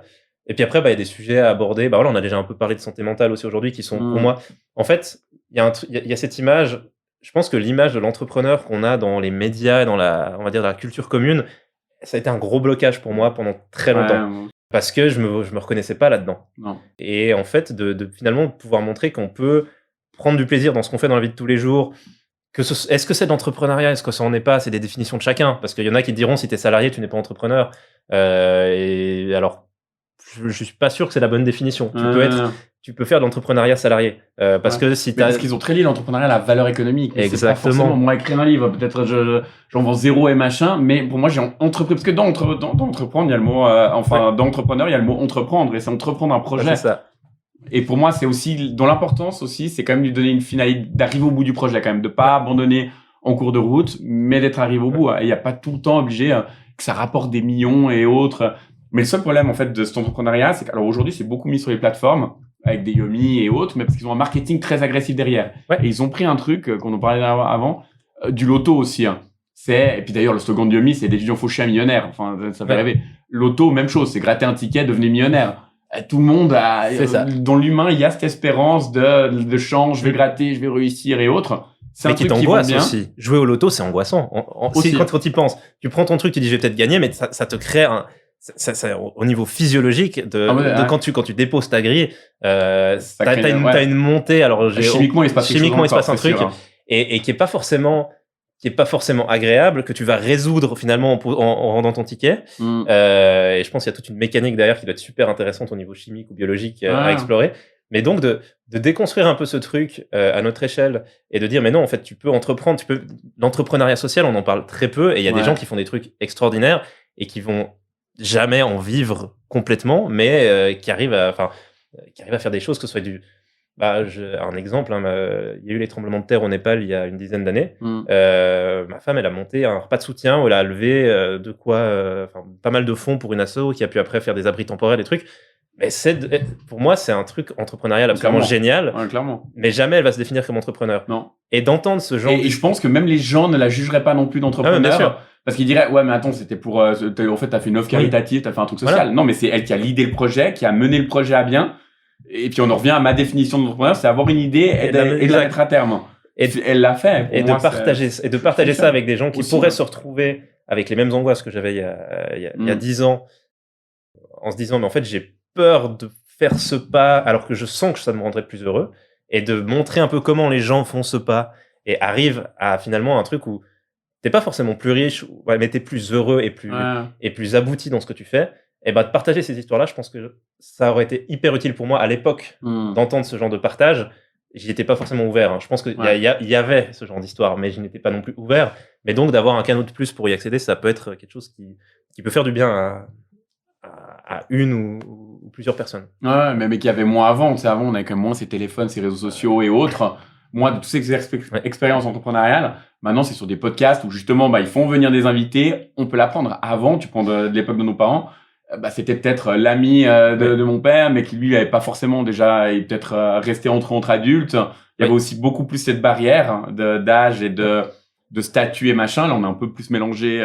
C'était des conférences ou des journaux. Voilà, conférences, la presse et tout. Dire que là maintenant, et on peut vraiment, et puis maintenant il y a vraiment des podcasts comme on va essayer de le faire là, et que dans l'idée de ce podcast aussi, nous c'est pas de l'ego boost, c'est pas du machin, c'était pas ce genre de choses, c'est essayer de partager. Et je pense que c'est une bonne philosophie, je trouve qu'on a avec les jeunes et qui est en train de se mettre, c'est du partage et c'est ce qui fonctionne bien. Moi, je suis pas mal sur les plateformes, je vois sur LinkedIn et autres, c'est en train de plus être de l'ego avant. J'ai fait 1 million en X jours, même s'il y a encore et ça marche très bien.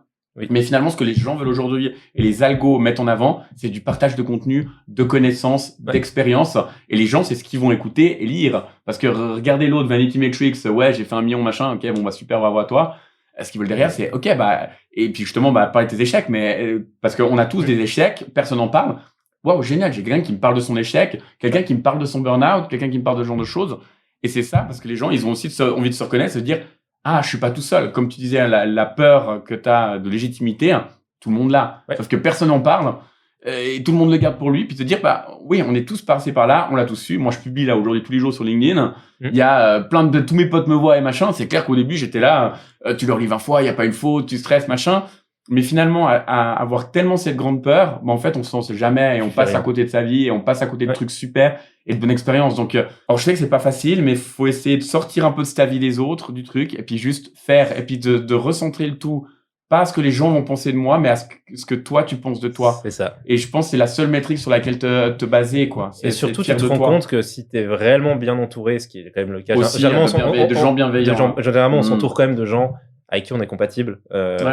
Et on surestime souvent leur jugement négatif et on sous-estime leur bienveillance. Et souvent, tu lances un truc, tu dis, mais comment ça va réagir? Qu'est-ce que je suis en train de faire? J'ai fait beaucoup de musique. Quand tu montes sur scène pour te produire devant tes potes la première fois avec ton groupe et que tu dis, mais en fait, est-ce que ça fait une année que je bosse sur ce truc, j'en suis convaincu. Les 10 minutes avant de monter sur scène, tu te dis, mais ça, c'est de la merde. C'est de la merde ce que je vais leur faire. Et en fait, tout le monde est là, c'était trop bien et tout. On surestime énormément le regard négatif qu'ont les gens, mais parce c'est des gens qu'on aime. Donc, on a envie qu'ils pensent du bien de nous. Et donc, c'est une mécanique qui est logique. Mais finalement, les gens, souvent... en fait, on est, je pense, tellement dans l'attente des mots positifs et puis d'attendre ça qu'il y a un petit truc négatif. En fait, on va redire que ça. Alors, en plus. Mais on est aussi dans on aimerait du positif, mais on a la crainte du négatif. Mais ça, après, je pense qu'il y a des sociologues qui en parleront beaucoup mieux que nous. C'est très culturel, mais finalement, il y a peu de culture sur la planète où c'est pas comme ça. Mais c'est très, très culturel. Et d'un côté, il faut pas non plus complètement s'en affranchir parce que sinon tu tombes sur l'ego trip de l'autre côté donc c'est quand même c'est quelque chose qui est sain de penser au regard des autres et d'en avoir peur, mais il faut pas que ce soit bloquant. Non, la critique il y en aura toujours, mais faut voir la critique comme prendre ce qu'il y a de constructif, le reste laisser de côté et pas être trop touché, et puis ça je pense qu'on apprend et puis voilà quoi, et puis derrière de la bienveillance, d'essayer de s'entourer de bonnes personnes et qui peuvent nous pousser justement à aller plus loin que des personnes qui vont nous retenir et qui vont faire qu'on n'y va pas, quoi. Exact. Est-ce que on avait dit qu'on voulait terminer quand on aura des invités, les entretiens par des séries de questions.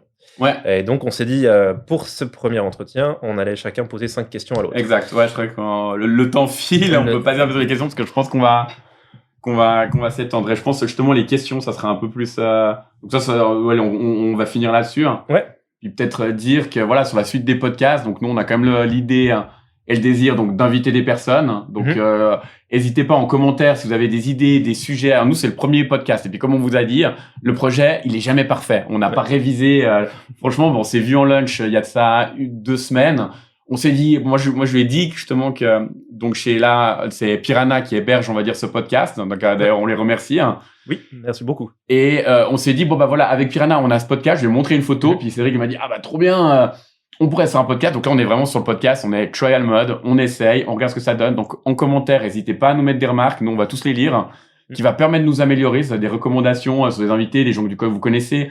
Là on a peut-être parlé trop d'entrepreneuriat, pas assez de ça. S'il y a peut-être des sujets qui vous intéressent, n'hésitez pas. Si vous avez un sujet, une passion dont vous voulez venir nous parler, aussi, allez-y. Même si c'est pas on a parlé d'entrepreneuriat parce que c'est un truc qui nous anime et surtout c'était le premier sujet facile pour nous, on avait de l'aisance dessus et autres. Mais si vous avez un sujet qui vous passionne, de toute façon, vous avez certainement fait de l'entrepreneuriat dessus, que vous le considériez comme tel ou non. Ouais. Donc, n'hésitez pas et on vous reçoit volontiers et ça serait avec plaisir qu'on échange avec vous là-dessus. Et dites-nous ce qu'on a fait de bien et dites-nous ce qu'on a fait ce qu'on pourrait améliorer. Parce que notre but, c'est de faire un truc qui plaise qui fonctionne et d'apprendre. Voilà. Et on veut apprendre. Ouais. Voilà. Et comme on dit, nous, on a du plaisir à le faire là. Par contre, si on peut ce plaisir, le donner à d'autres personnes et puis faire du contenu où les gens viennent nous regarder et autres et puis prennent du plaisir à voir, tant mieux, quoi. On cumule le tout, quoi. C'est ça.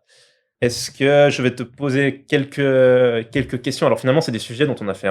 On a déjà pas mal discuté, mais on a déjà bien parlé. Essayer d'être un peu plus précis. Hein. Mais je vais peut-être pas toutes les poser du coup. Non, mais ce qu'on peut faire, on peut faire un switch. Toi, t'en fais une, j'en fais une, t'en fais une. Comme ça switch le temps de parler. Vous n'avez pas le même qui parle pendant un moment. Et puis l'idée, c'est des réponses courtes et rapides. Voilà. Donc la première, finalement, ça résume bien la discussion. C'est pour toi, c'est quoi l'entrepreneuriat? Ouais, alors ça, on y revient. D'ailleurs, dans mon livre, justement, j'en parle. Et je suis revenu sur son étymologie latine. Et dans la définition, c'est se saisir de quelque chose.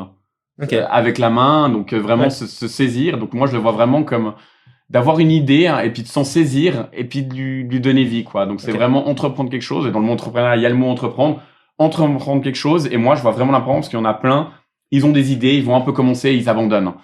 Allez jusqu'au bout, quoi. Allez jusqu'au bout. Ça peut être nul, ça peut être mauvais. Et le nul, c'est forcément quelque chose qui vous rapproche du bien. Il y aura rien qui sera bien du premier coup. Hein. Ouais. Alors peut-être vous en avez une fois un parcours entrepreneurial où il n'y a jamais eu d'échec, du premier coup il a réussi.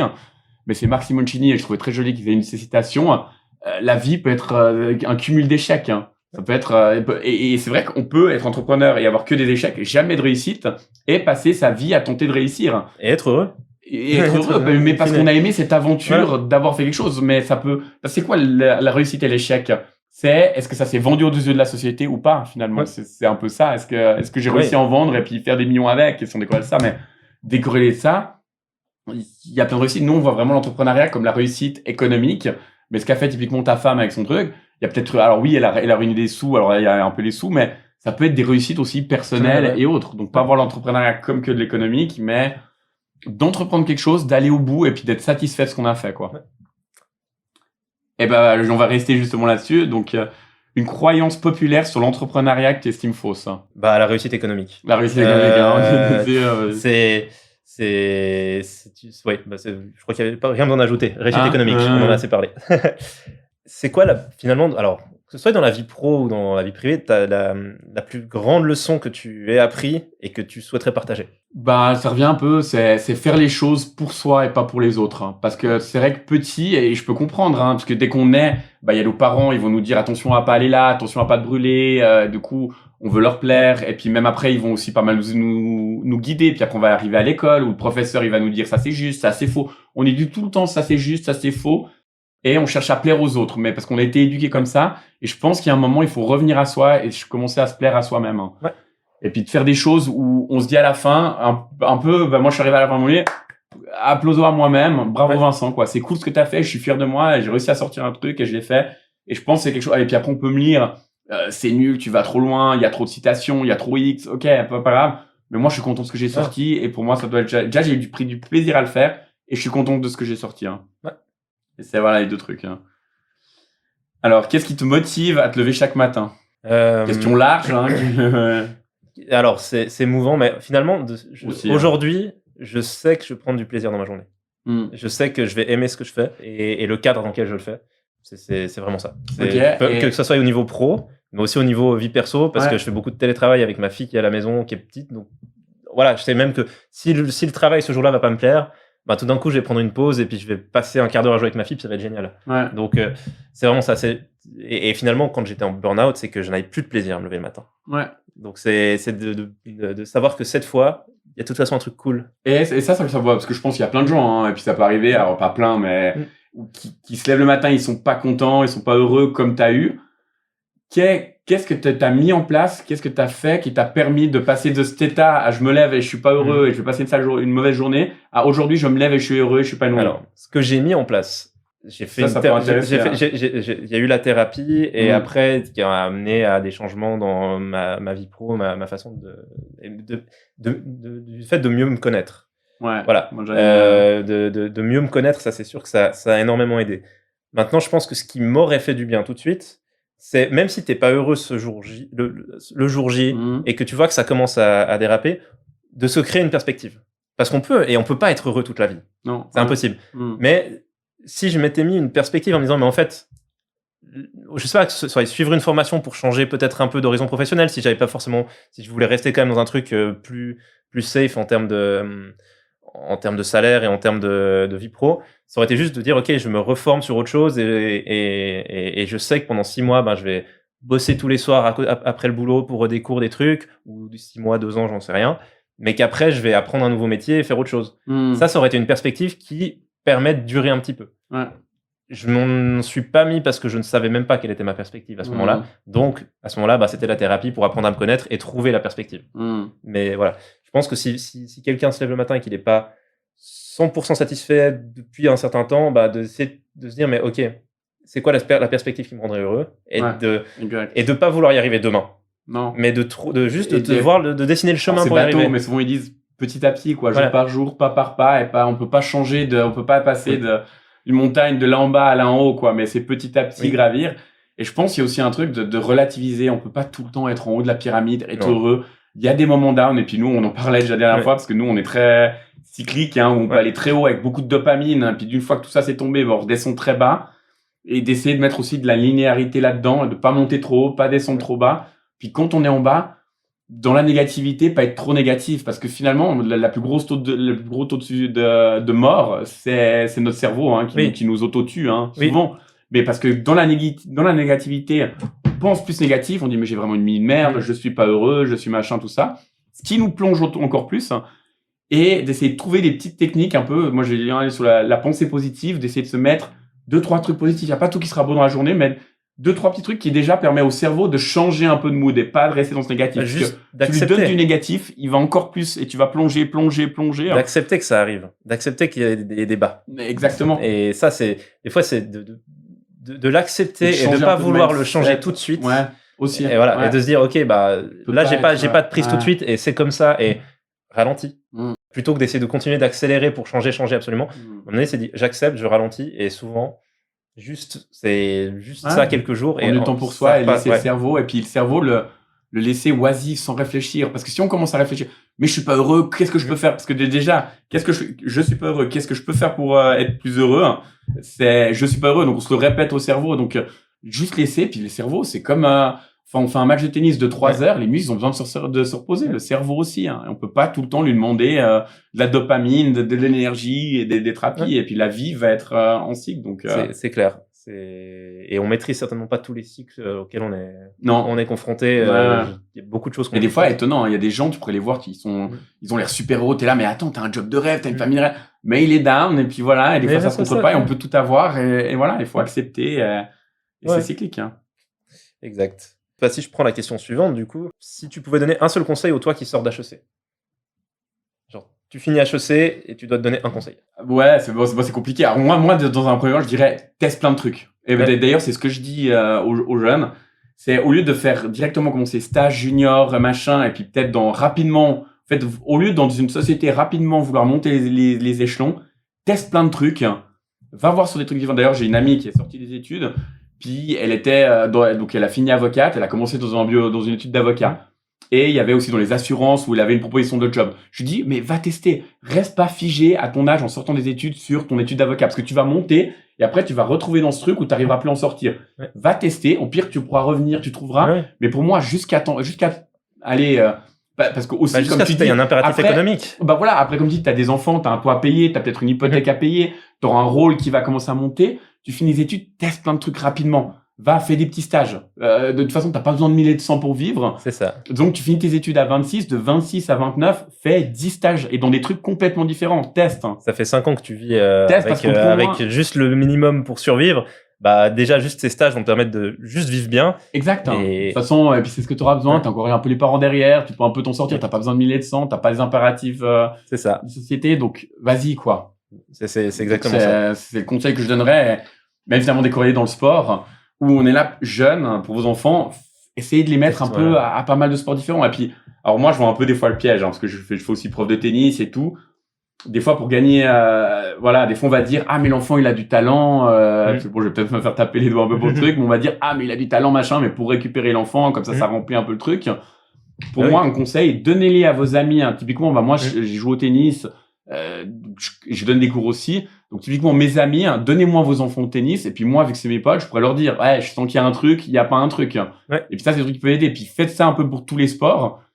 Si vous avez des amis qui jouent au foot, qui font de la natation et autres, et eux, étant donné qu'ils en ont fait à un certain niveau, ils vont pouvoir déceler. Il y a un truc où il se passe pas quelque chose. Et au moins, déjà d'orienter l'enfant au bon endroit, puis que lui ait pu tester différentes choses. Et dire, ça lui plaît, surtout. Pas aussi. C'est pas que le talent. Il faut pas, justement, comme l'argent, arriver à cette valeur économique, comme être le plus performant, parce que ça peut aussi rester un loisir. Mais de l'enfant aussi qui puisse tester pas mal de choses différentes et de voir est-ce qu'il préfère être dans l'eau, est-ce qu'il préfère avoir quelque chose dans la main, un ballon au pied. J'ai fait de la gym j'ai fait tennis, j'ai fait de la course à pied, j'ai fait comme la musique aussi que t'en avais fait, toi. Tu me disais, de pouvoir tester, est-ce que j'aime la guitare, le piano, c'est des choses différentes, Et puis, finalement, c'est un apprentissage. Enfin, foot, j'ai jamais été un bon footballeur, mais j'adorais ça. Et en fait, c'était le seul truc, je pense, quand j'étais enfant, j'étais très bon à l'école. Et c'est finalement le seul truc où, finalement, j'étais confronté à un truc où j'étais pas bon, mais je m'en fichais. Et c'est aussi un apprentissage de vie. Donc, c'est de trouver le truc qui leur plaît. S'il y a du talent, tant mieux. C'est ça. Et puis, s'ils sont super bons dans un truc, mais pas bons dans autre chose, et qu'ils veulent faire le truc où ils sont pas bons. Et il faut pas forcément du talent, mais avoir du plaisir. Moi, je vois mon père, il adore jouer au jeu de fusil, Call of et machin. Il est nul, mais il s'éclate. Mais incroyable. Mais il prend un plaisir de fou. Il se fait tuer toutes les 2 minutes. Il joue en ligne. Il est dernier, machin. Mais il a pris plaisir. C'est génial. Et c'est important. Et c'est cool. C'est prendre plaisir à ce moment qu'on s'accorde et d'y prendre du plaisir. Qu'on soit nul ou bon ou pas bon, quoi. Ça. Alors, quelle tendance business t'estimes la plus prometteuse? Prometteuse économiquement ou prometteuse au niveau social? Alors, j'aurais tendance, dans les questions, il y a tendance à dire économiquement, mais vu comme on vient de déglinguer l'entrepreneuriat économique. Économiquement, je pense qu'autour de l'IA, alors non, tout autour de l'IA, il y a des choses super bien. Maintenant, il y a l'IA avec ce qu'elle peut apporter de bon, mais autour et là, c'est tout faudrait faire un épisode entier là-dessus, de comment la société devrait se structurer là autour, parce qu'il y a des gens qui vont quand même perdre leur job, l'IA ne cotise pas, enfin, il y a plein de choses, il y a plein de réflexions là autour. Et en même temps, d'un point de vue économique, l'IA, il y a des gens qui disent ça pour du marketing, qui te vendent de l'IA alors que c'en est même pas tant que ça, mais c'est aussi aujourd'hui, c'est un super driver marketing. Ils ont un peu coupé en cours de route, mais on disait donc sur l'IA que ça va vite, c'est exponentiel, mais de toute façon pour moi c'est à voir, ça va tellement vite, c'est le mot exponentiel. Je vois que finalement légalement ils arrivent pas trop à structurer le truc. Non, mais il y a des trucs sur l'IA, sur les réseaux que tu vois, des personnalités qui parlent, mais finalement c'est pas eux. Moi, je vois, j'arrive déjà à me faire des clones de moi-même.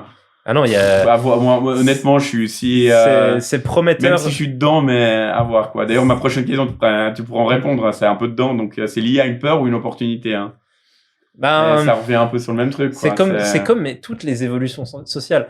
Est-ce que le travail et la chaîne, c'est une peur ou une opportunité? Alors, la révolution industrielle, ça crée les deux chez les gens. D'un côté, c'est une peur parce que tu sais pas ce que ton métier va devenir, mais c'est une opportunité de productivité. En fait, tout dépend comment on cadre et je pense que je suis plutôt libéral dans ma façon de concevoir la vie économique, mais sur des nouveautés comme ça, je pense qu'il faut les cadrer.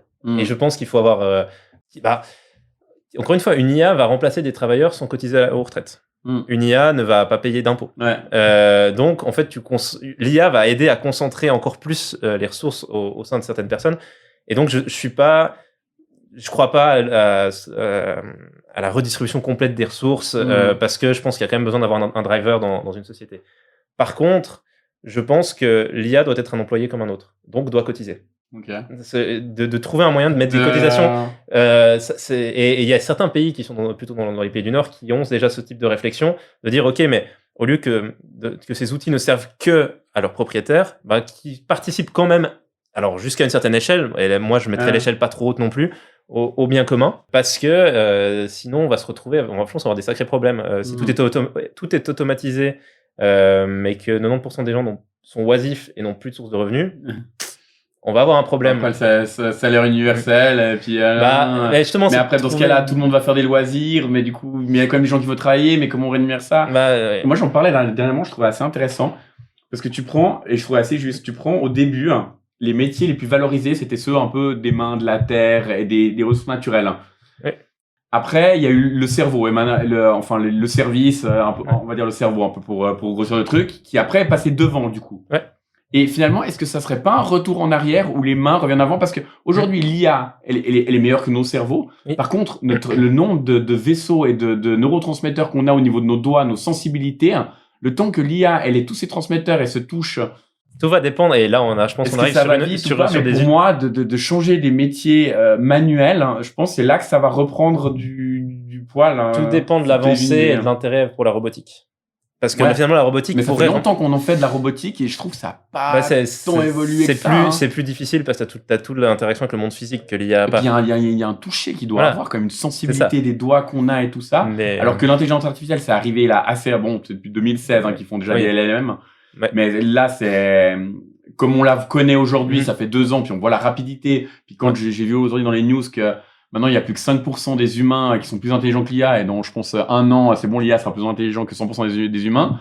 Sur le côté des exosquelettes, comme t'en parlais avant, et du tactile, pour moi, il y a encore beaucoup de boulot à faire pour répliquer le système neuronal que l'humain possède. Hein. Clairement. Non, il y a des chiffres. Qu'est-ce que ça ferait pas, genre du travail de la main et de l'homme au cerveau, un retour peut-être à la main à voir.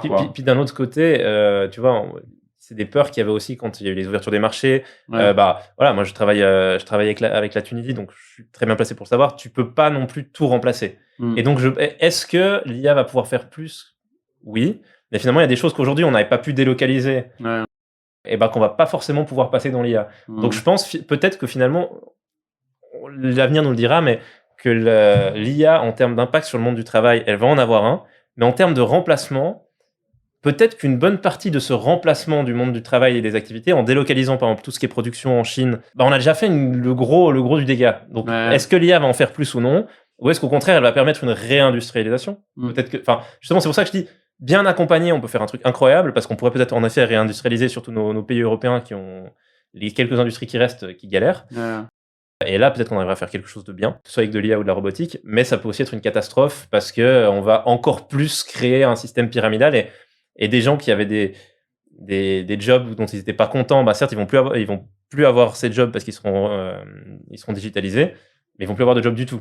Et donc, entre l'ennui et l'oisiveté, quel est le plus dangereux?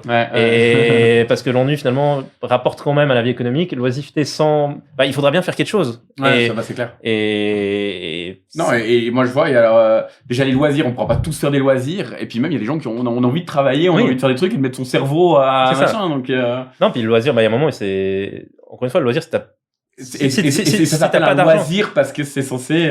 surtout si tu n'as pas d'argent, que tu ne crées pas de valeur économique et que dans le modèle qu'on a créé autour de ce qui crée la valeur économique, tu n'y es pas, tu vas pas pouvoir faire de loisirs. Tu vas même pas pouvoir te nourrir. Donc ça, finalement, on arrive après sur les modèles sociaux où c'est soit l'État par le social qui va compenser, mais à un moment donné,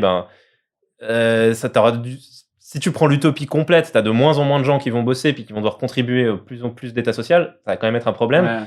Ou alors tu anticipes le problème, mais j'ai pas de solution toute faite, mais je trouve que la réflexion est intéressante de se dire, mais comment est-ce que ce soit de l'IA ou même à l'époque, il y en a qui disaient ça déjà pour ne serait-ce que les ERP, qui ont quand même supprimé un certain nombre de jobs d'intermédiaires, mais à quel point l'ERP doit contribuer plus loin que juste la TVA que tu payes et que tu redéduis derrière, à quel point on doit un petit peu taxer l'utilisation de logiciels pour que ça contribue à la société, ou même à un niveau moindre, mais quand même à un niveau par rapport au job qui remplace. Parce que l'humain est beaucoup plus taxé que le logiciel aujourd'hui. Et je pense que si du coup le logiciel devient un peu taxé comme l'humain, on remplacera l'humain par de l'IA uniquement sur les tâches vraiment pénibles et où il y a une vraie plus-value pour l'IA et pas uniquement sur la plus-value économique. Parce que là, il y a un avantage d'IA clair sur la plus-value économique. Donc, après, voilà, j'ai pas de solution toute faite. Je pense qu'on va refaire un podcast rien que sur l'IA et le potentiel et d'explorer et tout, quoi, sachant qu'il n'y a pas de solution encore toute faite. Non. C'est beaucoup un truc qui est arrivé en bombe, qui est exponentiel, et on a plus tout ça un peu. Moi, je vois la vitesse ça avance. C'est impressionnant. Si je passe à la question suivante. Alors, la question à la base, elle est écrite comme ton meilleur succès à date. Je dirais le succès dont tu es le plus fier. Pas forcément. Donc, comme ça, on sort de la. Parce que finalement, quand on dit meilleur succès, les gens ils sont là, économique. Voilà. Non, alors pour le décorréler, moi, c'est l'écriture de mon livre. va faire la promo, hein, système vers l'individu, disponible à la Fnac et dans les librairies. Et c'était ça parce que finalement c'était au-delà de l'économique et honnêtement c'est une psychothérapie quoi. Moi j'ai fait 6 mois puis finalement j'ai toujours eu des alors là je me suis émancipé de ça via l'activité entrepreneuriale hein. Mais voilà il y a toujours des trucs sur les systèmes où d'ailleurs il s'appelle système vers l'individu sur les systèmes où je me sentais oppressé et autres. Alors souvent on en parle aux amis, on ressasse dans sa tête mais de poser ça sur papier. Alors moi on m'avait parlé de mais fais-toi un journal intime, va t'écrire tes trucs tout ça. Je me voyais mal, je voyais un type, coucou mon journal, ma journée aujourd'hui, je trouvais l'exercice un peu bancal. Mais de l'écrire sur papier, puis d'en faire un livre, et de synthétiser, parce que souvent on a des idées, mais on a une par là, une par ici, mais d'en mettre des chapitres, de synthétiser. Et des fois, je suis même allé au-delà des réflexions, parce que j'avais ça, mais j'avais pas vraiment pointé du doigt ce qui me gênait là-dedans. Et finalement, c'était quelque chose qui m'a beaucoup aidé. Donc franchement, une psychothérapie, un truc qui me sort complètement de mon cadre. C'est ça qui est aussi important parce que je fais du digital. Oui, je connais les sites web, je connais les machins. Alors, au début, je savais pas le faire. Donc, c'était plus de l'apprentissage. Mais là, de sortir de quelque chose qu'on sait faire ou quelque chose qu'on sait pas du tout faire, c'est jouissif, quoi. C'est cool. Bah là, tu parlais de foot, mais moi, il y a 1 an, j'ai rejoint une équipe de foot. Alors, moi, je suis très bon au tennis. Mais repartir à zéro au foot ou jouer avec des gars qui ont joué au foot et toi, tu sais pas faire un appel de balle, tu sais pas aller courir en profondeur, tout. Mais de repartir à zéro et de redécouvrir quelque chose, on se redécouvre soi-même, quoi. Et c'est des bons moments. Et les gens, ils ont peur souvent de faire ça. Parce que, mais j'ai 33, moi j'ai 34 aujourd'hui, j'ai 33 ans. Quand j'ai commencé le foot l'année passée, 33 ans, je suis peut-être trop vieux pour ça. Les autres savent jouer. De nouveau, est-ce que je suis légitime ou pas? Allez-y, kiffez. Hein. Et j'ai pris du plaisir de recommencer à zéro, c'était cool, quoi. La légitimité, elle commence à apparaître quand tu fais de la recherche de performance. Elle doit jamais être là quand tu fais de la recherche de plaisir. Non, ouais. Mais pourtant, elle est là. Il faut juste y aller. Hein, oui, voilà. Pas... Non, mais si à 34 ans, tu me disais, je commence le foot pour faire une carrière. Voilà. Je te dirais, écoute, ton souhait de performance, je vais peut-être un petit peu le doucher. Parce que voilà, il y a quand même des réalités de la vie. Par contre, c'est ce que tu kiffes et que tu as envie d'essayer. Mais puis c'est ça. C'est ça qui est fun. C'est ça. Et du coup, 3 éléments un peu pour réussir un projet, quoi, qui est, alors, le plaisir. Si tu commences un truc et que t'as pas de plaisir à le faire, et que t'as pas de plaisir à le faire, déjà c'est que t'es peut-être pas dans la bonne voie. L'entourage. Moi, je sais que les projets solo, il y en a. Je sais même pas s'il y en a un qui a abouti.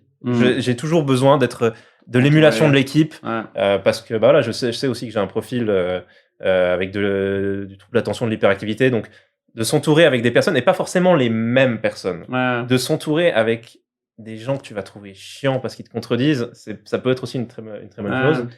Et puis de pas se fixer de limites, oui et non, mais dans le sens, peut-être que tu fais un truc complètement disruptif. Et donc, de pas se dire, mais en fait, personne ne le fait, pourquoi je le fais, justement.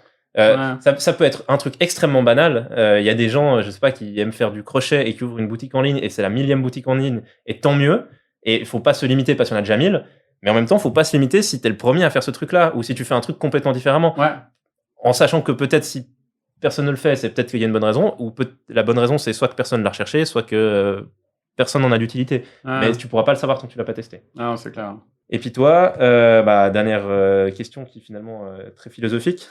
Préfères-tu réussir dans la vie, donc aux yeux des autres, ou ta vie, donc à tes yeux? Ça a été longtemps dans la vie, mais parce qu'on est conditionné à ça. Gymnase, uni, machin, grande boîte, montée, je suis assez critique là-dessus, mais il y a pas mal de conditions là-dessus. Donc il faut un statut, il faut de l'argent, et c'est réussir dans la vie. Et que je me rends compte aujourd'hui, c'est réussir dans ma vie, c'est prendre du temps pour gagner suffisamment d'argent pour de quoi vivre, entre guillemets, et puis ça va. Mais derrière, de pas aller bourrer là-dessus, mais de prendre du temps pour soi, d'écrire un livre, et puis ça me procure, je me suis rendu compte, beaucoup plus d'accomplissement personnel que des fois un statut, comme j'ai pu des fois essayer de monter dans le salaire ou dans la boîte, on commence à accéder à des titres. Mais tu accèdes à un statut. Cette satisfaction personnelle. En écrivant un livre, je pense que tu accèdes aussi à un statut finalement. Mais finalement, en fait, parce que pour être. La question, c'est. Tu me l'as soufflé, je la trouvais très intéressante. Mais si on y réfléchit, c'est d'arriver à faire le cercle commun entre les deux. C'est encore mieux. Parce que généralement, les gens qui sont heureux dans leur vie et qui arrivent vraiment, qui ont ce sentiment d'accomplissement, ça rejaillit sur leur personnalité. Et donc, aux yeux des autres, même si c'est pas le statut économique ou au sens, on va dire, traditionnel de la chose, quelqu'un je pense que, je sais pas, il y a tellement de parcours de vie aujourd'hui de gens qui ont bossé dans la finance pendant des années, puis d'un coup, décident d'aller cultiver des fraises au fin fond du Jura. Et c'est finalement, le fait que tu vois qu'ils se sentent bien et sereins par rapport à ça, en fait, c'est une réussite aux yeux des autres aussi. Et donc, c'est finalement, comme tu disais, sortir des systèmes, des schémas. On a un schéma, et je pense que, voilà, nous, tous les deux, on est dans des familles quand même très entrepreneuriales, on est les aînés. Donc, tu es dans un système où tu as une voie, mais c'est même pas imposé forcément par la famille. C'est juste, tu vois les autres qui le font comme ça, et donc tu t'imposes. Et qu'en fait, dans la vie, et de réussir dans la vie et de réussir sa vie, c'est la même chose. C'est-à-dire que le deuxième va forcément rejaillir sur le premier. C'est une leçon importante, et je pense une bonne conclusion à la discussion. À tout ça, ouais. Donc, on arrive au bout après bientôt 1h30 une heure et demie, je pense, de discussion. Donc, au début, on s'était dit, on va faire 40 minutes, 50 minutes, tout. Mais je me suis dit, ça va sûrement déborder. Puis je pense qu'1h30, c'est déjà pas mal, quoi. Mais... c'est un retour qui nous intéresse aussi. Ouais, faites-nous le retour. Est-ce que c'est trop long? Est-ce que c'est trop court? Est-ce que vous l'avez écouté en x2? Ou à vitesse normale aussi, ça c'est quelque chose qui voilà. On est preneur des retours, c'est un pilote, c'est tellement un pilote qu'on n'a pas encore de nom pour le format. Donc on jette cet essai au public. Et puis les retours, les positifs comme négatifs, on les prend, et c'est super intéressant. Et c'est le début on l'espère, d'une belle aventure. Ouais, exact. Vraiment. Merci bien. Bon, c'était cool. Hein. Ouais, franchement, j'aime bien l'exercice. C'est réveiller machin, tout. C'est prenant. Ouais. Ça lessive un peu. Mais... ouais, moi, c'est le genre de truc, t'arrives à l'avant. Je t'ai dit, cet après-midi, j'ai bossé machin, mais finalement. Il y a un moment, je pense qu'on avait le bon ton plus apaisé, puis petit à petit, mais c'est normal. En autant qu'on a relâché les chevaux, mais je pense c'est trouver. C'est pour ça que je pense que le format 30-40 minutes, suivant quoi, plus apaisé, plus cadré. Il évite qu'on parte, je pense, trop dans la finalité. Mais après, ça va aussi. Nous, on a des profils. Il y a un sujet, ça peut vite nous animer, quoi. Ouais, voilà. Et boum, on part. Et je sais, toi, tu as déclenché un truc chez moi, puis boum, on part, et puis je coupe et tout. Puis il y a des fois où c'est un peu l'autre donc là, t'es moins pris dedans, donc ça diminue. Mais je pense que les questions, je pense qu'il faut des réponses. Je pense que le jour où on a des invités, les questions, on doit lui dire, c'est une phrase, la réponse. Sinon, on redéveloppe les sujets qu'on a déjà développés en plus, je pense. Ouais, exact. Et puis, c'est plus, ça amène pas une conclusion. Ça relance le truc. Alors que le but, c'est d'arriver à une conclusion. C'est peut-être un truc qu'on doit tester. Souvent, ils le font un peu sur tu vois, Trump ou Obama, dormir ou pas dormir, mais tu vois, un peu comme du vrai faux, quoi. Voilà, exact. C'est comme ça que des petites questions courtes à développer, quoi. Non, mais ça peut être la question courte, mais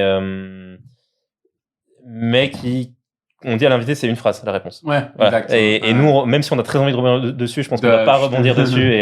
Et puis après, voilà. Mais je pense après, on aura un différent mindset où nous, il faudra plus être dans la curiosité du truc.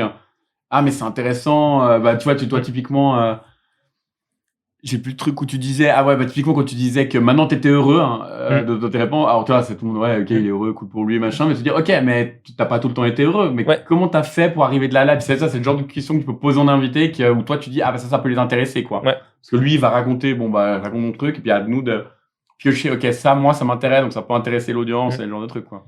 Après, ce qui serait, moi, je voyais le décor, mais je pense que c'est plus compliqué techniquement. Ce qui serait incroyable, c'est de pouvoir s'asseoir comme ça avec un invité. En mode fauteuil. Et même en termes de posture, d'écoute, t'es plus. T'as encore plus relâché et tout, quoi. Mais bon, des fois, ça peut être oui et non, parce que des fois, d'être trop posé, tu vois, des fois, je sais pas si t'as eu ça, des fois, t'es à l'école, t'es comme ça, puis elle te dit, Vincent, vous avez une question? Boum, tu vois, on se redresse, on se met position concentrée, quoi. Donc, qu'est-ce qu'il y a? Non, mais plus avec ça pourrait être sur des poufs, un truc qui te garde un peu plus en une posture, mais la table, elle va très bien pour le début, mais je dis plus sur le long terme si... Non, mais il y a des trucs cool, et puis il faut qu'on regarde un peu les retours et qu'on réfléchisse. Moi, j'ai 2-3 personnes en tête qui pourraient être cool à inviter. Ouais, moi, j'en ai pas mal aussi. On peut on peut faire un fichier, on les liste tous. Ouais. Tu vois, comme ça, on peut les séquencer aussi, tu vois, le nom de la personne, le secteur du truc, et puis peut-être une petite description, puis comme ça, on peut dire un peu. Tu peux avoir un roulement qui est pas, parce qu'on tu vas se venir un mec qui est dans la finance pour en faire venir la prochaine fois, mais qui est dans la finance, quoi. C'est ça, exact. C'est d'alterner des profils, en effet, plus type finance, et plus, moi, ceux que j'ai en tête, il y a l'auteur de BD qui pourrait être cool. Le brasseur de la brasserie de l'improbable dans lequel je suis en train d'investir. Ça, c'est des profils qui peuvent être sympas, mais il faut l'alterner. Ouais, exact. Top. On va voir ce que ça donne. Et s'il y a peut-être le gros bug technique. En fait.